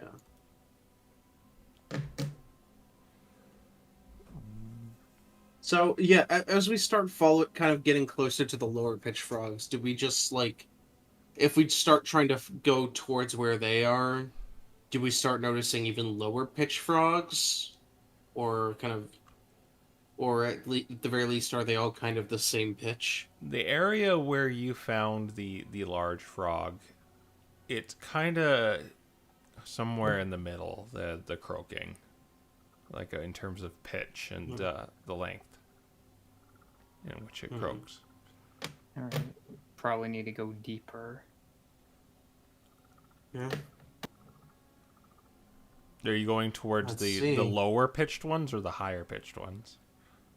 I think we're going towards lower pitch. Lower. Okay. Everyone I roll hope a I didn't screw this up. everyone roll a d6 for me.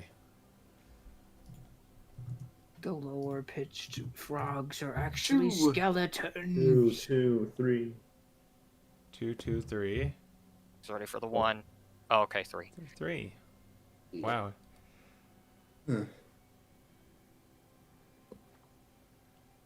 Yeah, you end up in a you're deeper in the swamp and it's getting darker here.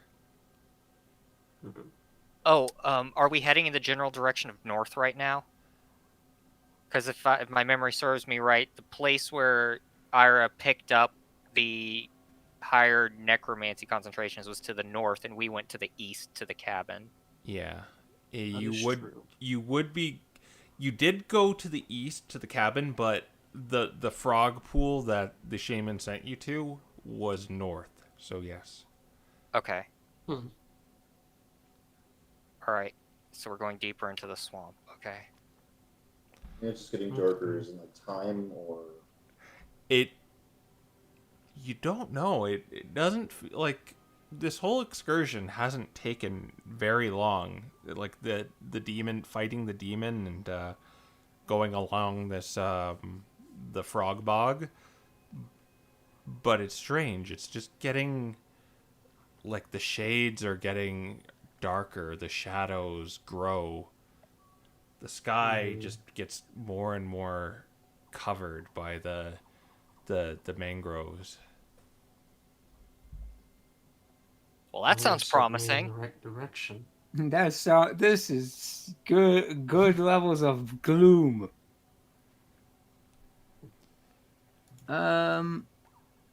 Yeah, I say we probably want to keep moving. We want to have a location we want to explore before we go get shaman. Mm-hmm. Yeah. Okay. You went towards the lower pitched ones. Yes. You can kind of hear the symphony of croaks still. You hear the higher pitched ones and the kind of regular ones and more of the lower ones. Which ones do you are you going to advance towards, or what are you going to do? So, first, Ira's gonna just double check by, she's gonna double check with her detect magic, just kind of if we are getting like to the more concentrated areas of necromancy, When you if do it's a lot more present. that, you're kind of like in it right now. As you went past to, like, you're kind of in that really concentrated area of necromancy. The thing is they're all over the place. It's just you haven't kind of triggered one of them attacking you yet. Ooh, okay. So yeah, she'll just kind of call out, "They're here." The undead are. They're quite. They're pretty much surrounding us, but they haven't activated yet. All right, so my concern for the riddle is that he said each one holds a clue. Each one did hold a clue. Each one does hold a clue for you. Okay. So is there anything that anything in the surroundings that would be a clue for us? Some sort of... Of the croaking, is one of them longer than the others?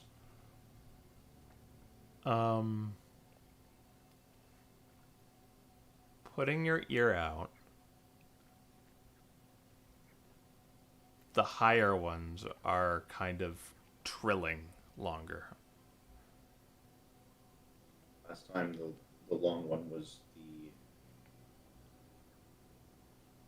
the... Oh, don't tell me these are actually, like, pitch is related to direction, too. You know what I really wish I had now? Speak with animals? No. Cartographer's tools. I mean, I can have them. I just want to have proficiency with them. They'll also disappear after an hour, so. Damn. Speak with animals would have been useful. Well, maybe the clue each of them Unfortunately. holds is the length of the trill. Maybe. High pitch this time. Although maybe if we follow, kind of head towards each of the different ones, we'll see something. Or maybe we'll just run into skeletons and zombies. I mean, I could potentially do something to help us out here. Scratch marks on trees. I mean, we could do that if we want to get back here more easily. Though I feel like we could probably remember the way.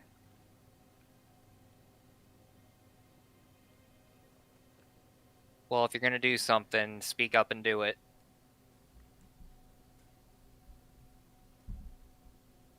So, more or less, the high-pitched stuff, would that take us towards a skeleton? Oh, We don't really know that.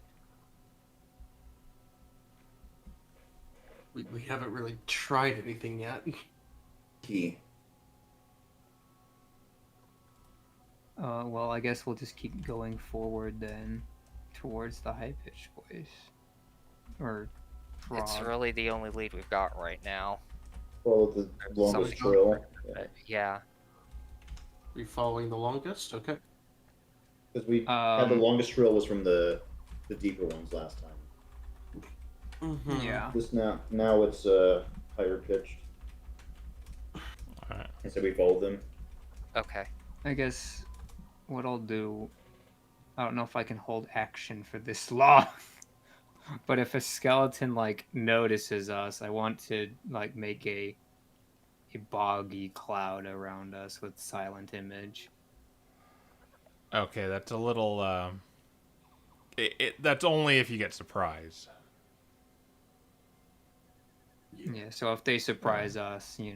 no dice, but Or if just like initiative happens, like it's just gonna go off like on your initiative turn. more or less the idea is if there is probable reason that it could get us past them, it's what I will do. All right. So which frogs are you going towards? The higher pitch, longer The trail. higher long pitch. Yeah. All right. Everyone roll a d6 for me. There it is. Dang. 1, 2, 3, 1, 4. 2, 4. All right. As you walk through the swamp,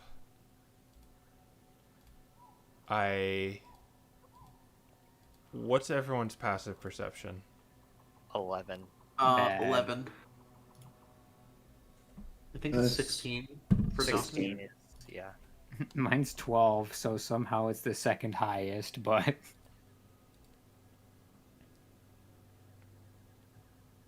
Okay. 11, 11, 12, 16. I have only one swamp. Let's put you over here this time.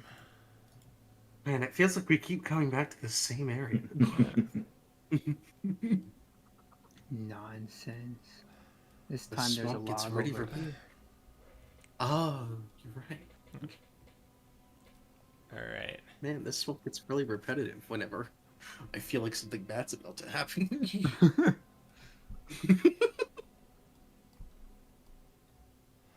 As you walk through, you're going towards the trails of the frogs, and as you walk past the water Balcom and Dante, you see two skeletal hands just reach out. They don't grab you, but they just clench at the ground and begin pulling themselves up. As you see kind of a horrific sight as they're skeletons. And you went in here expecting that, but these ones seem to be cobbled together out of different parts of different Pokemon. Mhm. Like no. you see different, like it has like one of its arms is a wing. The other, like, it has a kind of a reptilian tail, and the head looks like a bird's head, and it just kind of creaks and moans and shudders as it kind of shambles towards you. As Freaking Arctozold. three of these skeletons crawl out of the bog, and we will roll initiative. They did not surprise you. They got a 2, Alright. friggin' 2 for... Alright, guys, I think we might be okay. 14. Good initiatives on this map. Not 87. 87, that is good initiative. 80.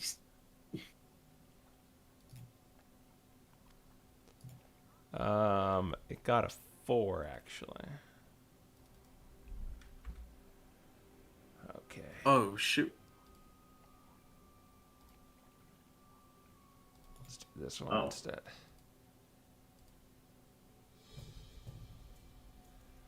Alright. Then I guess I'll allow Dante, as you see these abominations just emerge from the water. That is he was one ready. thing, but cobbling them together is another. I'm going to Sacred Flame this guy. Alright. I'm gonna roll it in the chat. I got an 18 here, but I wanna be transparent. It's a dex save, right? It is a dex save.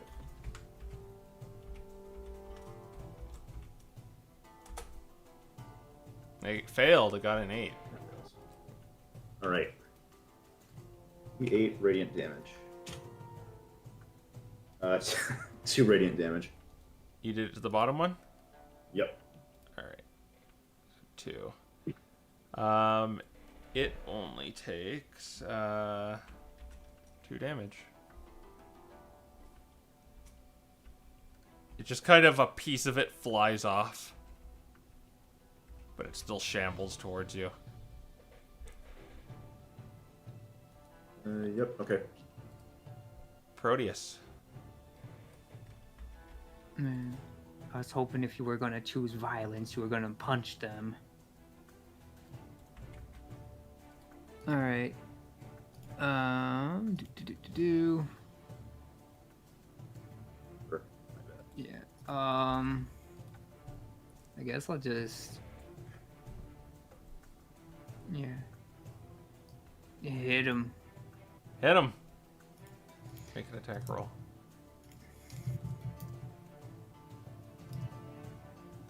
16. 16 hits it. 9 damage. It's kind of like a lot of it's missing, but it's still like kind of like just shuddering and shambling. 12 to hit with the short sword. That does not hit. It goes right through its ribcage. Alright. Then I will use the cunning action to... it's probably gonna reach me anyway, actually. There's not really good places to hide here.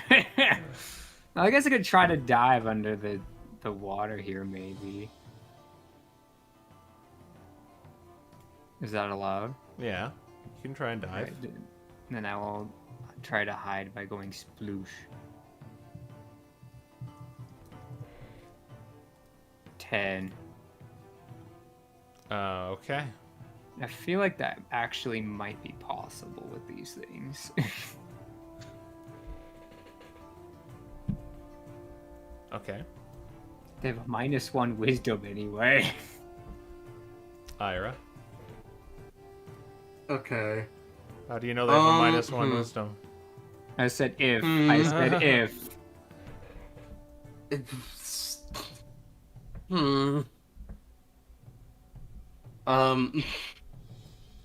Jeremy Crawford is patron. Anyways,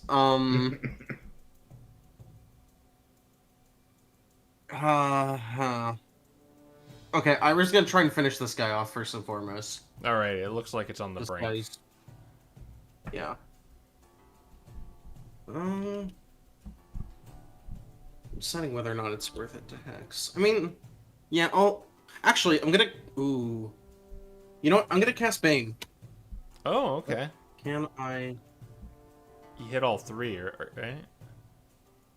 The range in that? I believe 30 feet, so. I yeah. just need to double check. It's any creatures within 30 feet, I believe. Of up to 3 of my choice within range. Yep. So all of them need to make a charisma saving throw. Oh boy. So that will be a 9, a 6, and an 8. -3? Yeah, that's 3 fails. They all have a -1d4 on their attack rolls and saving throws. Like, Combo's pretty good with Dante. Solid Bane, Yeah. man. Alright. Blessed I'm Bane going to... go. With that, I'm gonna move... to... Deciding if I want to move, because I'm kind of out in the open. But there's not really anywhere I can go without risk of getting attacked. I think I'm gonna try and... I was gonna try and break from the group a little bit. Go here under the tree. You hear Andromeda say, "This isn't any necromancy, I know." Cobbling bodies together like this. I can't tell if it's out of a necessity or out of some sort of desire. Or getting some kick out of it.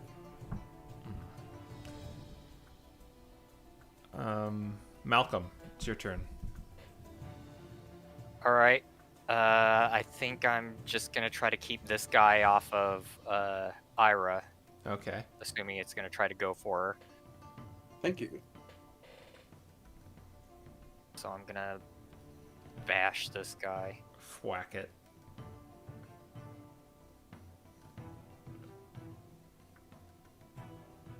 Uh, 23. 23 hits.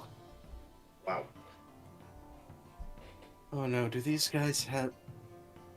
12. That's bludgeoning damage, right? Yeah. Yep. So you hit it with your maul, and it just you just crash it into dust, and you actually did 24 damage to it. Wowie! Yeah. I like big Oh. numbers. Yeah. So yeah, that's out of play.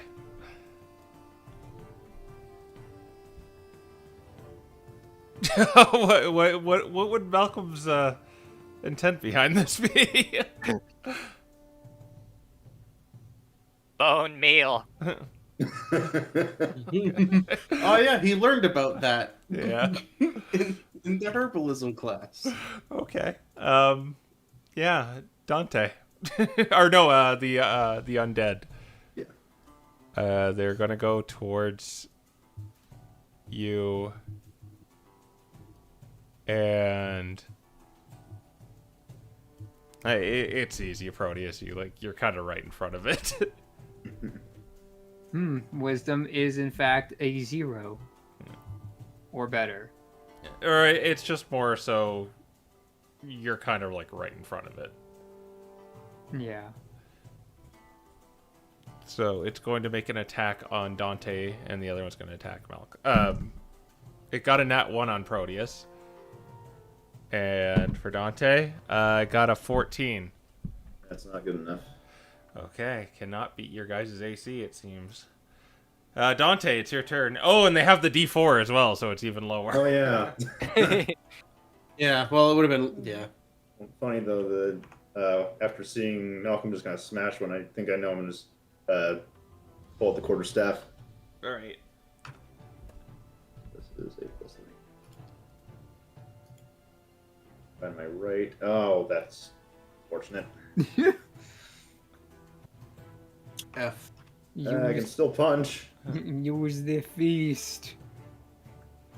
Oh, my gosh. Natural one feast. Wow. You're still kind of sloppy with these the scriptures that Virgil gave you. You're still kind of practicing with them. Like you hit them, it just you didn't hit them in any like crucial points. It's like when a zombie shot, but it just like doesn't do anything. Oh yeah. Doesn't react. Yeah. All right. Is that all you're gonna do? Yeah, that's all I can really do. Proteus. All right. Disengage and flanking shanking. Flanking shaking. All right. Flanking shank. All right. That's 18, I believe. That'll hit. All right, D8 plus D6 plus a tree. 16 to piercing damage, which might be resisted. No, it is not resistant. At least I don't think it is.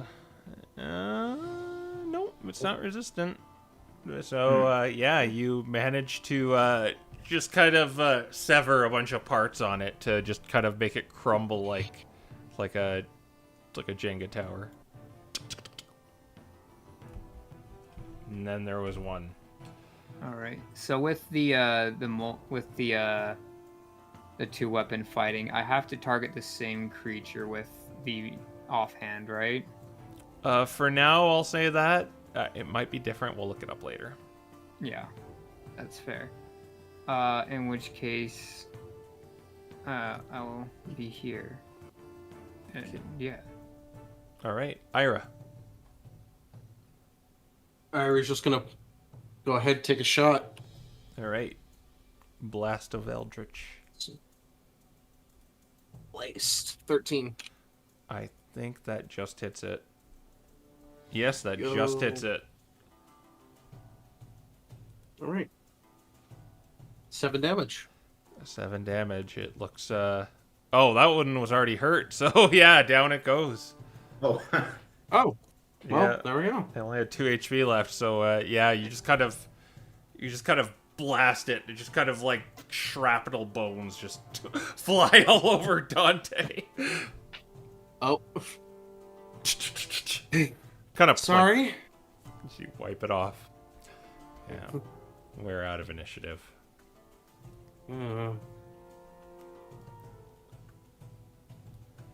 Yeah, Ira's definitely gonna go inspect the skeletons. See what's going on with these guys.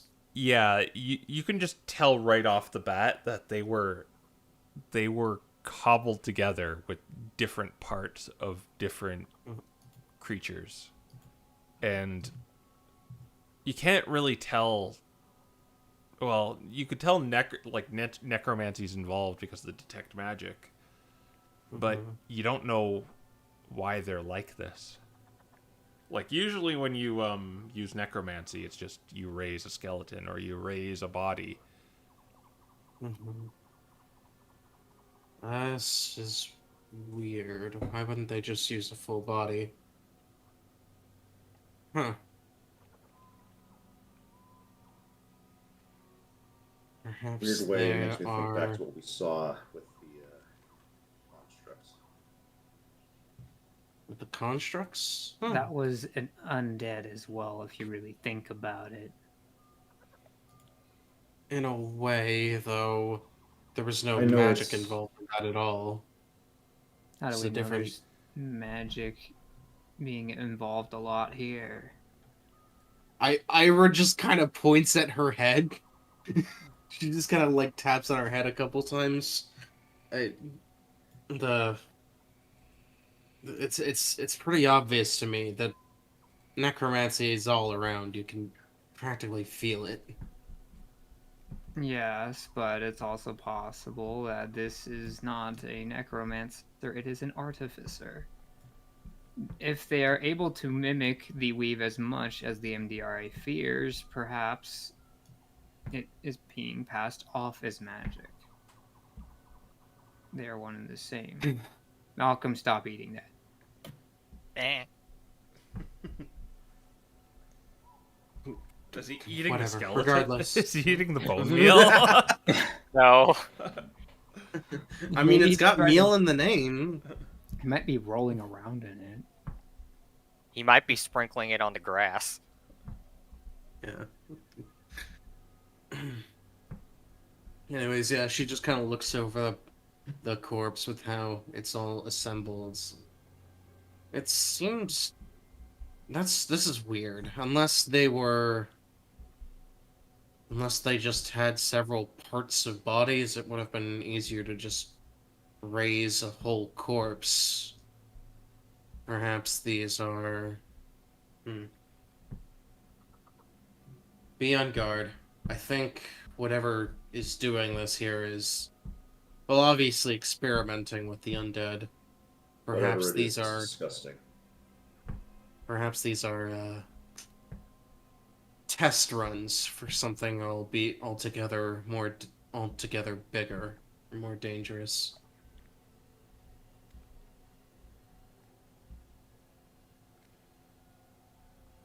In any case, let's keep following those croaks. See if we actually get anything out of it. All right. So you went to the low one, and now you're going to the high one. And Yes. you do make your way there. And you are kind of deeper, and it's a lot darker in the swamp now.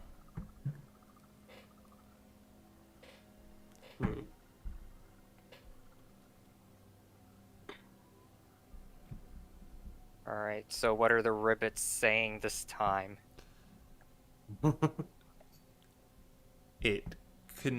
The higher croaking ones are continuing to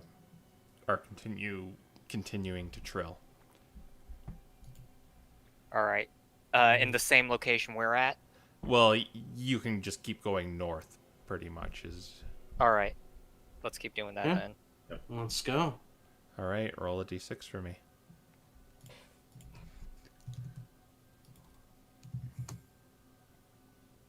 Five, Six. 6, I'm 4, scared. 5. 5. Okay.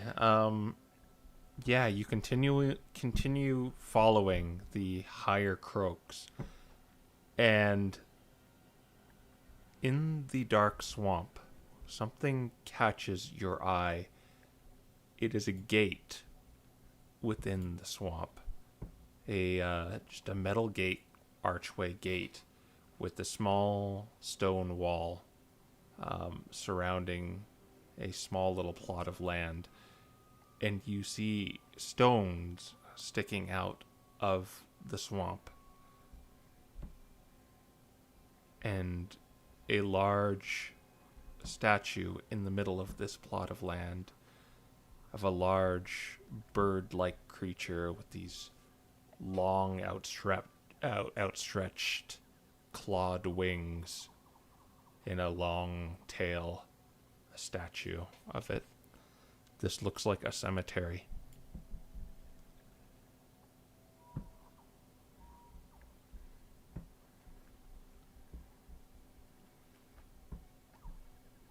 Mm. Are That's there a statue any- of Yoltolf, yeah. Yeah. Is there like a structure inside the cemetery, or is it just a cemetery? Are you gonna go inside of it? Well, you don't see a structure. You see the stones, but How high do they go? they don't go that far off the ground. They're very small. The largest thing in there is the statue of Yveltal. They're gravestones. Yes. I mean, Nice. Yeah. Oh, I thought you said there was like a wall around. There's like a cemetery. small like stone wall surrounding that little plot of land. Something you could probably hurdle pretty easily. Yeah, exactly. Okay, Alright. so Does it look like there's writing on the statue? Like if it's got I can't remember, a Description. plaque on it or something? Are you gonna go closer to it?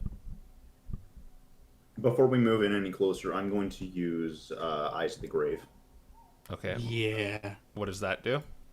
That's I can see, or let's see, I know the location of any undead within 60 feet of me, Okay. as long as it's not behind total cover. Oddly enough, you sense the undead out in the swamp proper, very much like the ones you fought a while ago. Like you know there's some around that area, but when you put your eyes towards the graveyard, there's nothing there. Huh. you could use your telescope to read the look for a plaque, though. Yeah. This ground might be Hmm. hallowed. There's supposed to be a necromancer out here. You would think whoever it is would be using something like this, a grave. Any cemetery out this far too. It's I mean, the graves aren't disturbed, are they? Are you going toward? You're like 60, 90 feet away Yeah. from this place. Like, Let's just get closer, Yeah. guys. Yeah. I'm gonna Yeah. move closer. all right. I was like, huh. Are you gonna go to the Perhaps gate? Vilt- To Yeah, the let's gate, go to yeah. the- Yes. All right. What are you gonna say, Geek? Or Ira? Ira just goes, yeah, Perhaps Yveltal is doing his job then. Their job then. You all go towards the gate of the cemetery, and when you get a closer look, you see all the graves have been dug up. Yeah. And that there's would that- explain there's our- that. Here's our source of bodies. And it does look like the statue has a plaque on it. I was gonna go check that out. Okay.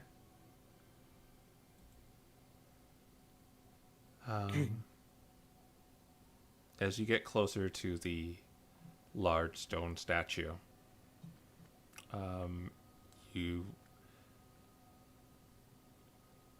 there are two things. There's a story written out, like almost a short story written out, and a prayer.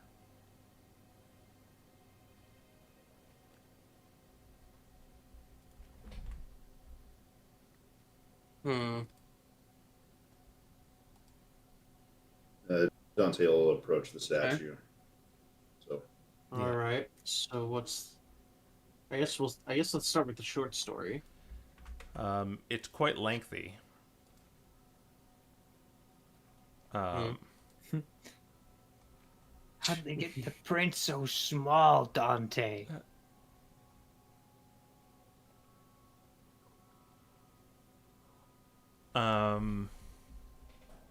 It's called the Rotten Spring.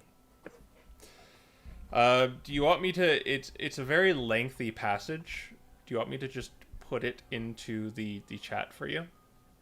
Yeah. Yes, please. oh, what's this? Yeah.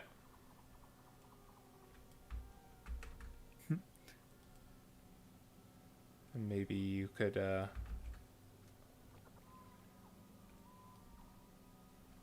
actually very long. It is quite long, yes.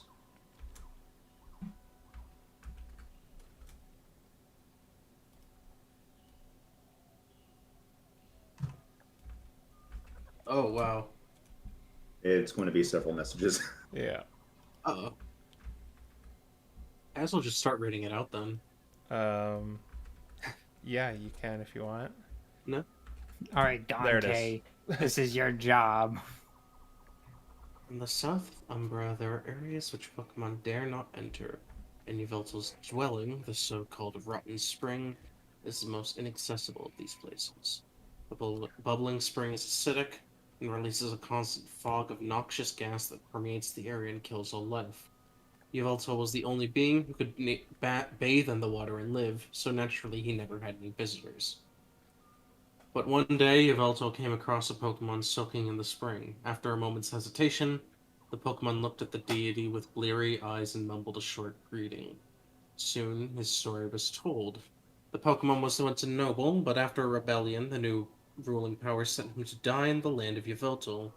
They told him it was befitting one of his stature to die beside a grand deity. I am not some puppet to be used in the petty quarrels of mortals, growled Yveltal. Don't be too upset, chuckled the Pokemon as he gazed up at the massive figure.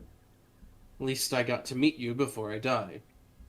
The Pokemon feared nothing, not even the deity, for he was already dead. Well, what was there to fear?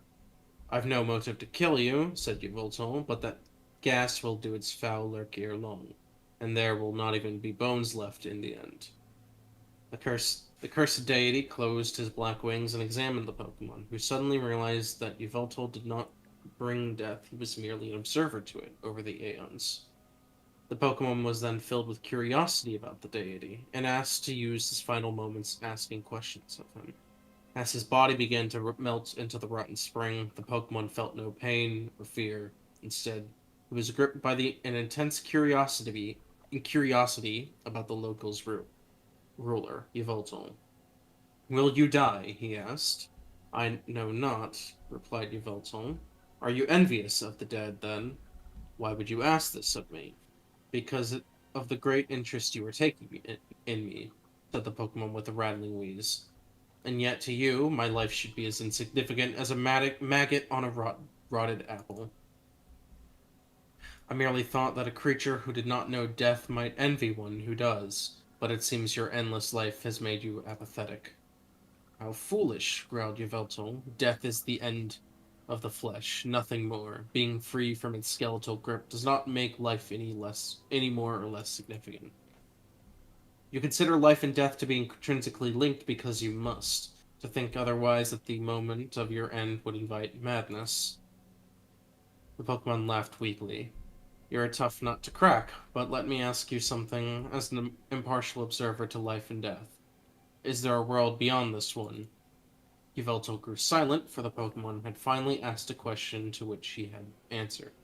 He could administer death, he had watched it countless times, but he could not experience it. The Pokemon laughed, delighted. To tell the truth, I'm excited. I never asked to be born into nobility and was always envious of the explorers who journeyed into the unknown. And now I found a journey where even the wisest of deities can't say what awaits me at the end. If this be my final moment, it's a fine one indeed.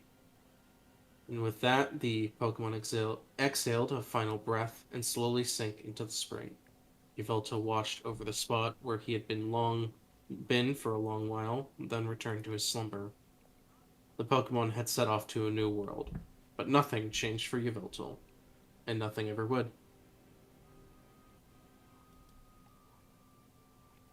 I'll say he just solemnly nods as Ira finishes reading off the passage. It's an interesting dilemma, isn't it?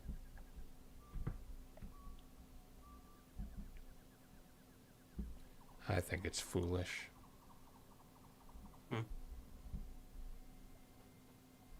Do we What's know? Keep going.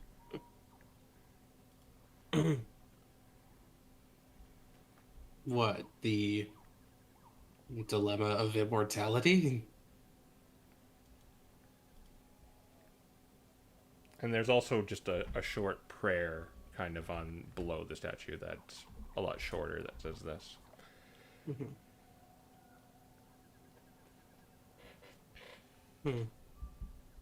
Well, what's it Or say? the dilemma of the Oh, Belzel, or the Guardian dilemma of of Twilight. the unknown.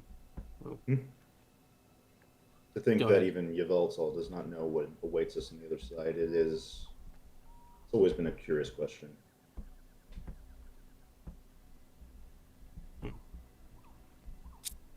the prayer says, "O Yveltal, guardian of twilight, guide us through the final night. In your wings we find our rest. Embrace us in eternal quest." Do we know where Umbra was? Do a history check. All right, I was hoping you'd say that. Because I had a nat 20. Yeah. Being a dark type yourself, you know it was here on this continent, the air continent.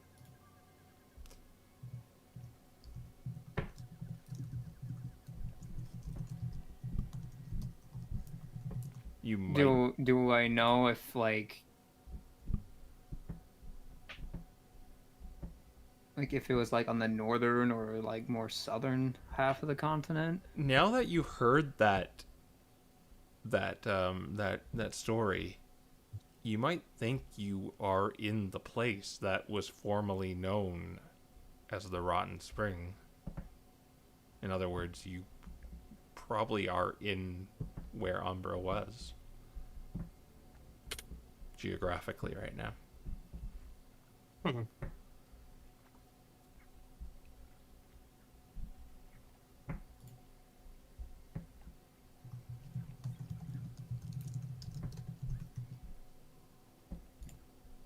That's where we will find probably our answer is due south.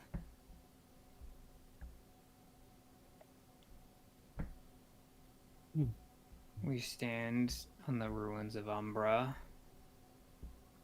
The Rotten Spring is south.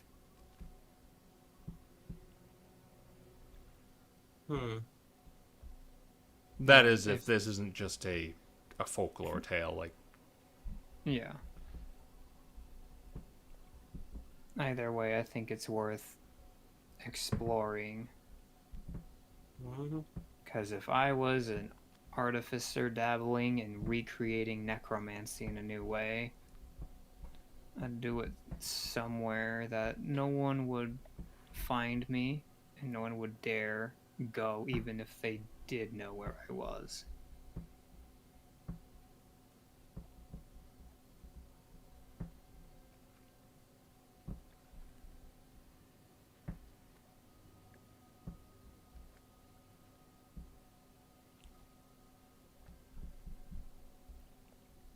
And the statue's condition too is like very well maintained. It's like almost this sentinel or vanguard in the middle of this kind of dilapidated little cemetery.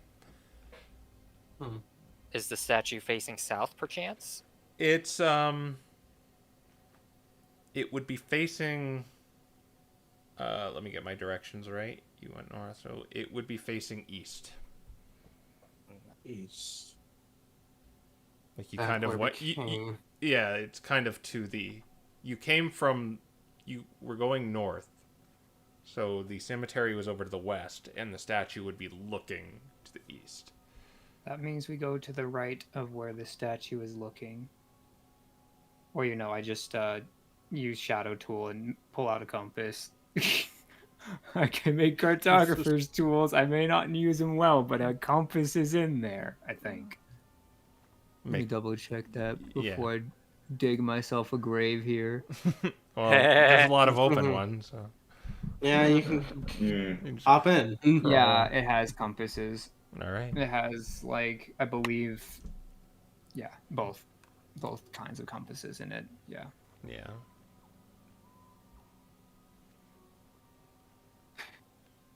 Yeah, I was just kind of staring at the scripture for a while. What are you thinking? She just kind of she seems fixated on one of the lines in particular, and yet to you, my life should be as insignificant as a maggot on a rotted apple. Before she just kind of pulls away, says, "It's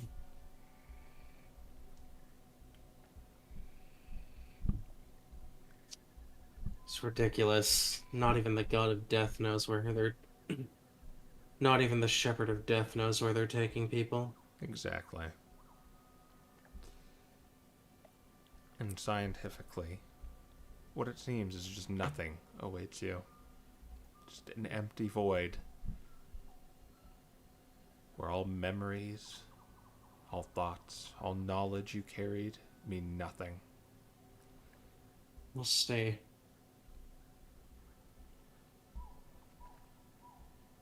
Let's hope you're proven wrong. And the only thing you leave behind are memories, and even those are fleeting. Do you know who your ancestors were? You know who their ancestors were?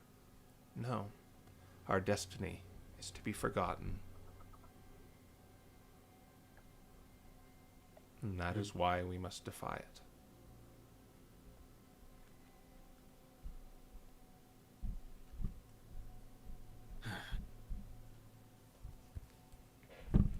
She kind of stands there for a little bit longer before just kind of checking herself out of it. All right, let's go find this thing. Where? So, south, you said? Yep. Points, to the right of where the statue's pointing, along where the compass is pointing. That's as good of a start as any, but... Except we came from the south. There is also the fact that there are the other frogs. There are the other frogs we could... It said that each croak held a clue. Perhaps we have the direction we need to go from Umbra, but that's not... That doesn't mean we're in the city, well, in the ruins of the city proper.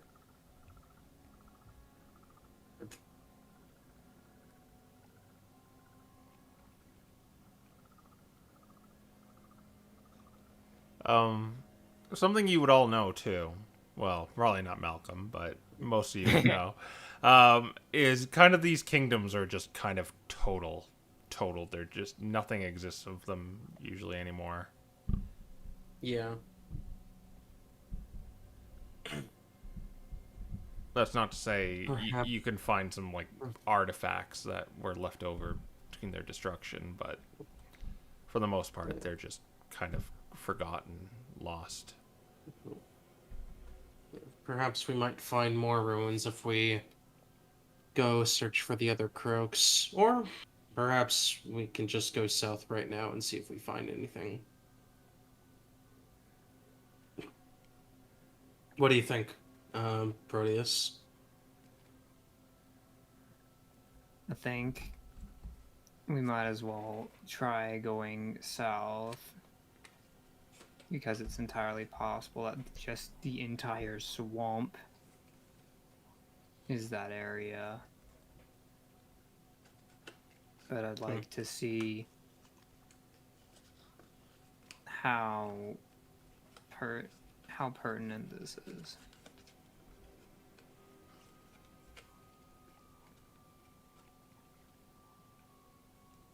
Hmm.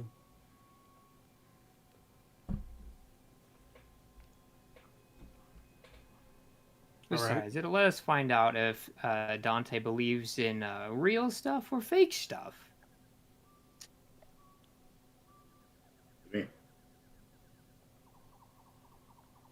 Well, you know the story. We'll find out if it's true or, a thing that someone said to make themselves feel better. He just rolls his eyes. Like I said, we might not be in the right place still, but who knows?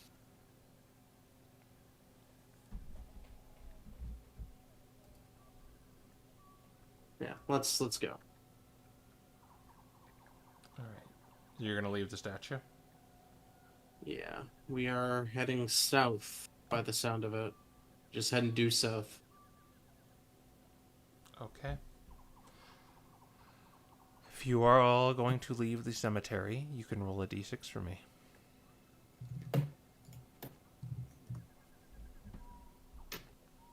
5. 3. Dante gets a 6. Before you leave, Dante, you almost hear a whisper on the wind coming from the statue.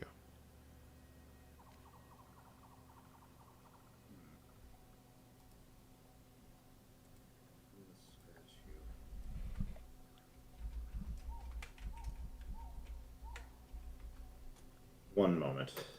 And he's going to turn back around and examine the statue more closely.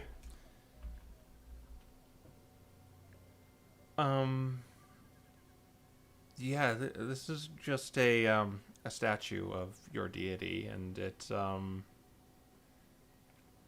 there's a lot of orders that have these around in the places of interest that concerns them. In this case, it's a fitting place. It would be in the middle of a graveyard, but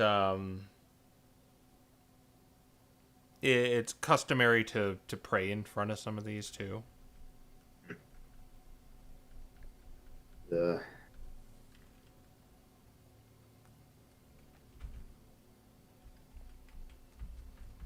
Something wrong, Dante? Yeah, a few things went through my mind, but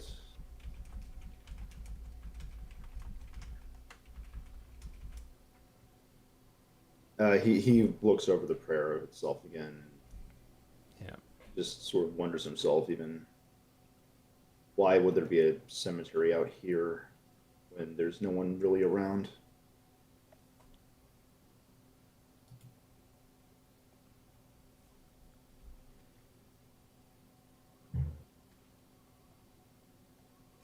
Oh, Yveltal, guardian of twilight, guide us to the final. In your wings we find your rest. Embraces in its bless. Yeah. You just kind of close your eyes and incant that prayer. Mm-hmm.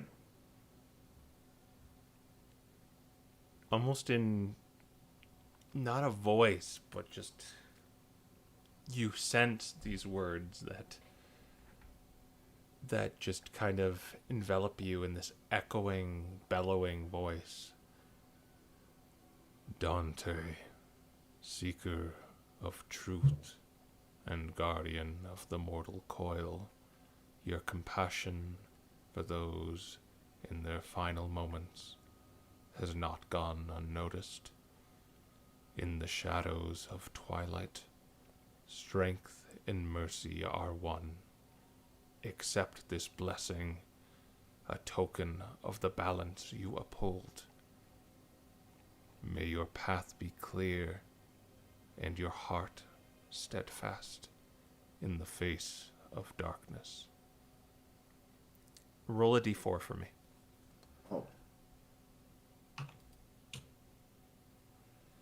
2.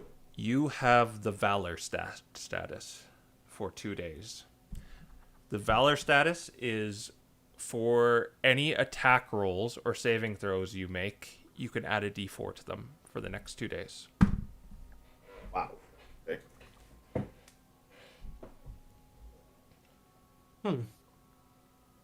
Probably a different kind of experience for him, since prayers usually aren't directly answered like this, are they? Well, there is that connection, and you've in places of importance, like your order is known to do this and be blessed in some ways. And you have literally been blessed for 2 days.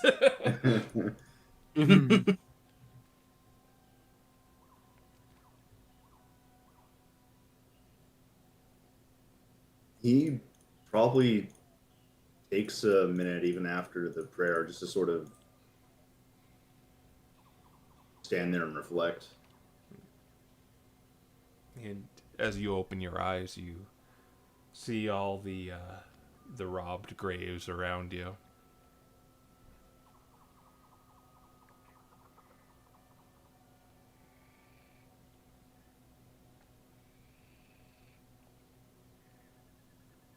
We're going to have to deal with this.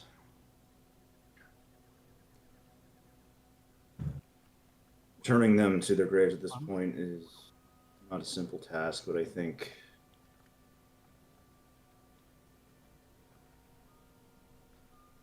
at least letting them rest once more.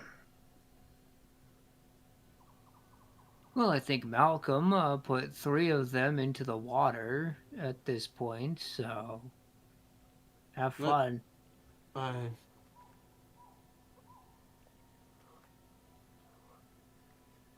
How large is the cemetery, actually? It's not that large. It's like 30 feet by 30 feet. Okay. I doubt all the binding, well, assuming all the skeletons are like, well, that. I don't think really returning them to their graves is going to be feasible. Especially if, I mean, this graveyard isn't quite small. If there's undead lurking everywhere, he's probably got this demon's probably gotten corpses from another source.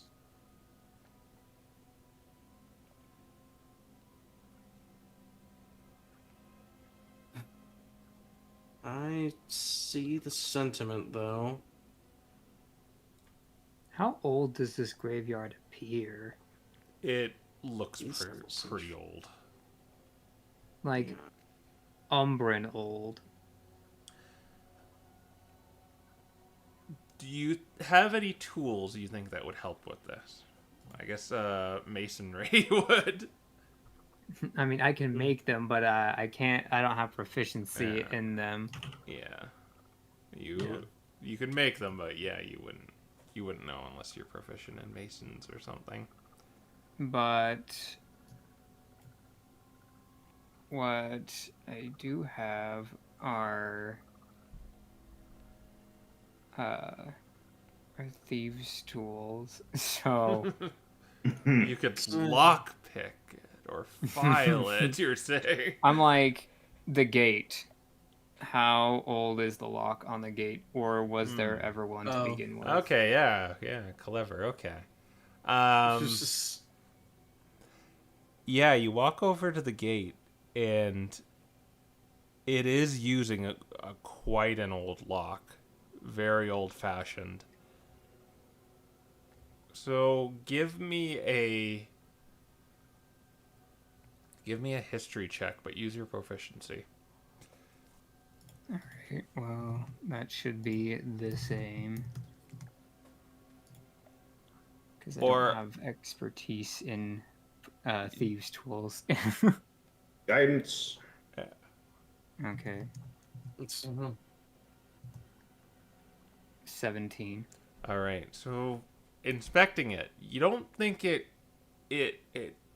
dates the 18 kingdoms, but it was made perhaps shortly after, or this place was just it maybe like half a century after, and then just maybe completely forgotten about.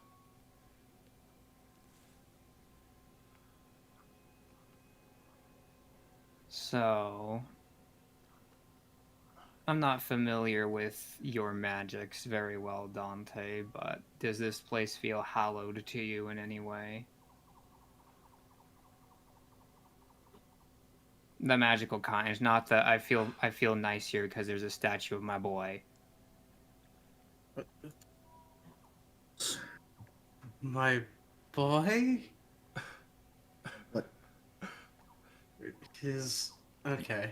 Dante, you hear, tell him not to call me I'm not his boy.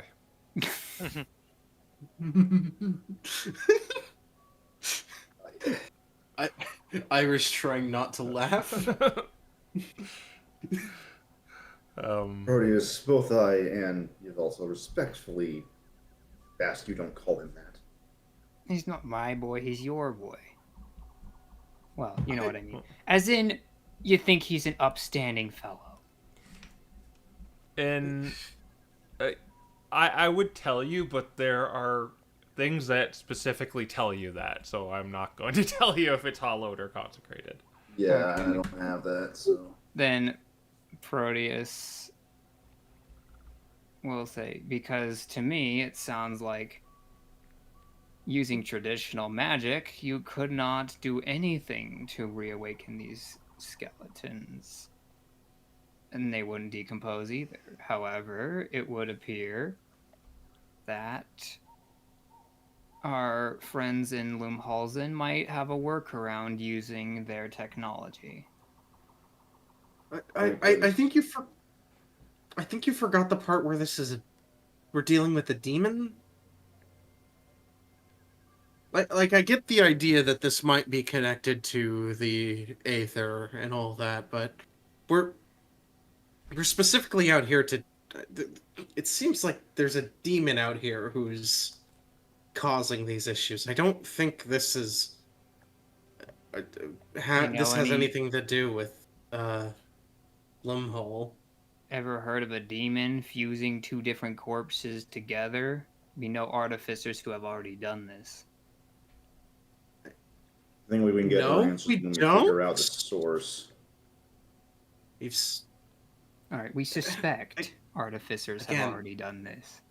Again, there is a heavy magical presence here. There was no such thing with that creature. Artificery is magic. This isn't that. We can find our It's answer. all when the we find same this. thing, Ira. And that creature, whatever it was not magic.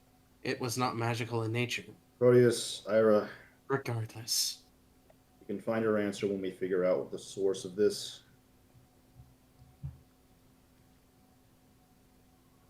Yes, let's get going so we can actually find the source. And I believe you were heading south? Yeah. All right. Yeah. Then we'll leave things off there. Okay. Well, I'll tell you afterwards. Yeah, that was interesting. Welcome back. Before we hear, you had to turn the statue to open the crypt. No, nothing like that. It's good to be back, and I hope you had fun. Oh yeah. Absolutely. Hope the crowd had fun listening to these guys. What are we thinking, chat? I think we'll go out until next week when we return, hopefully on a consistent schedule once again. Summertime is vacation time, after all. Apologies. I know, that's okay. Summertime is vacation time. But we'll see you guys next time.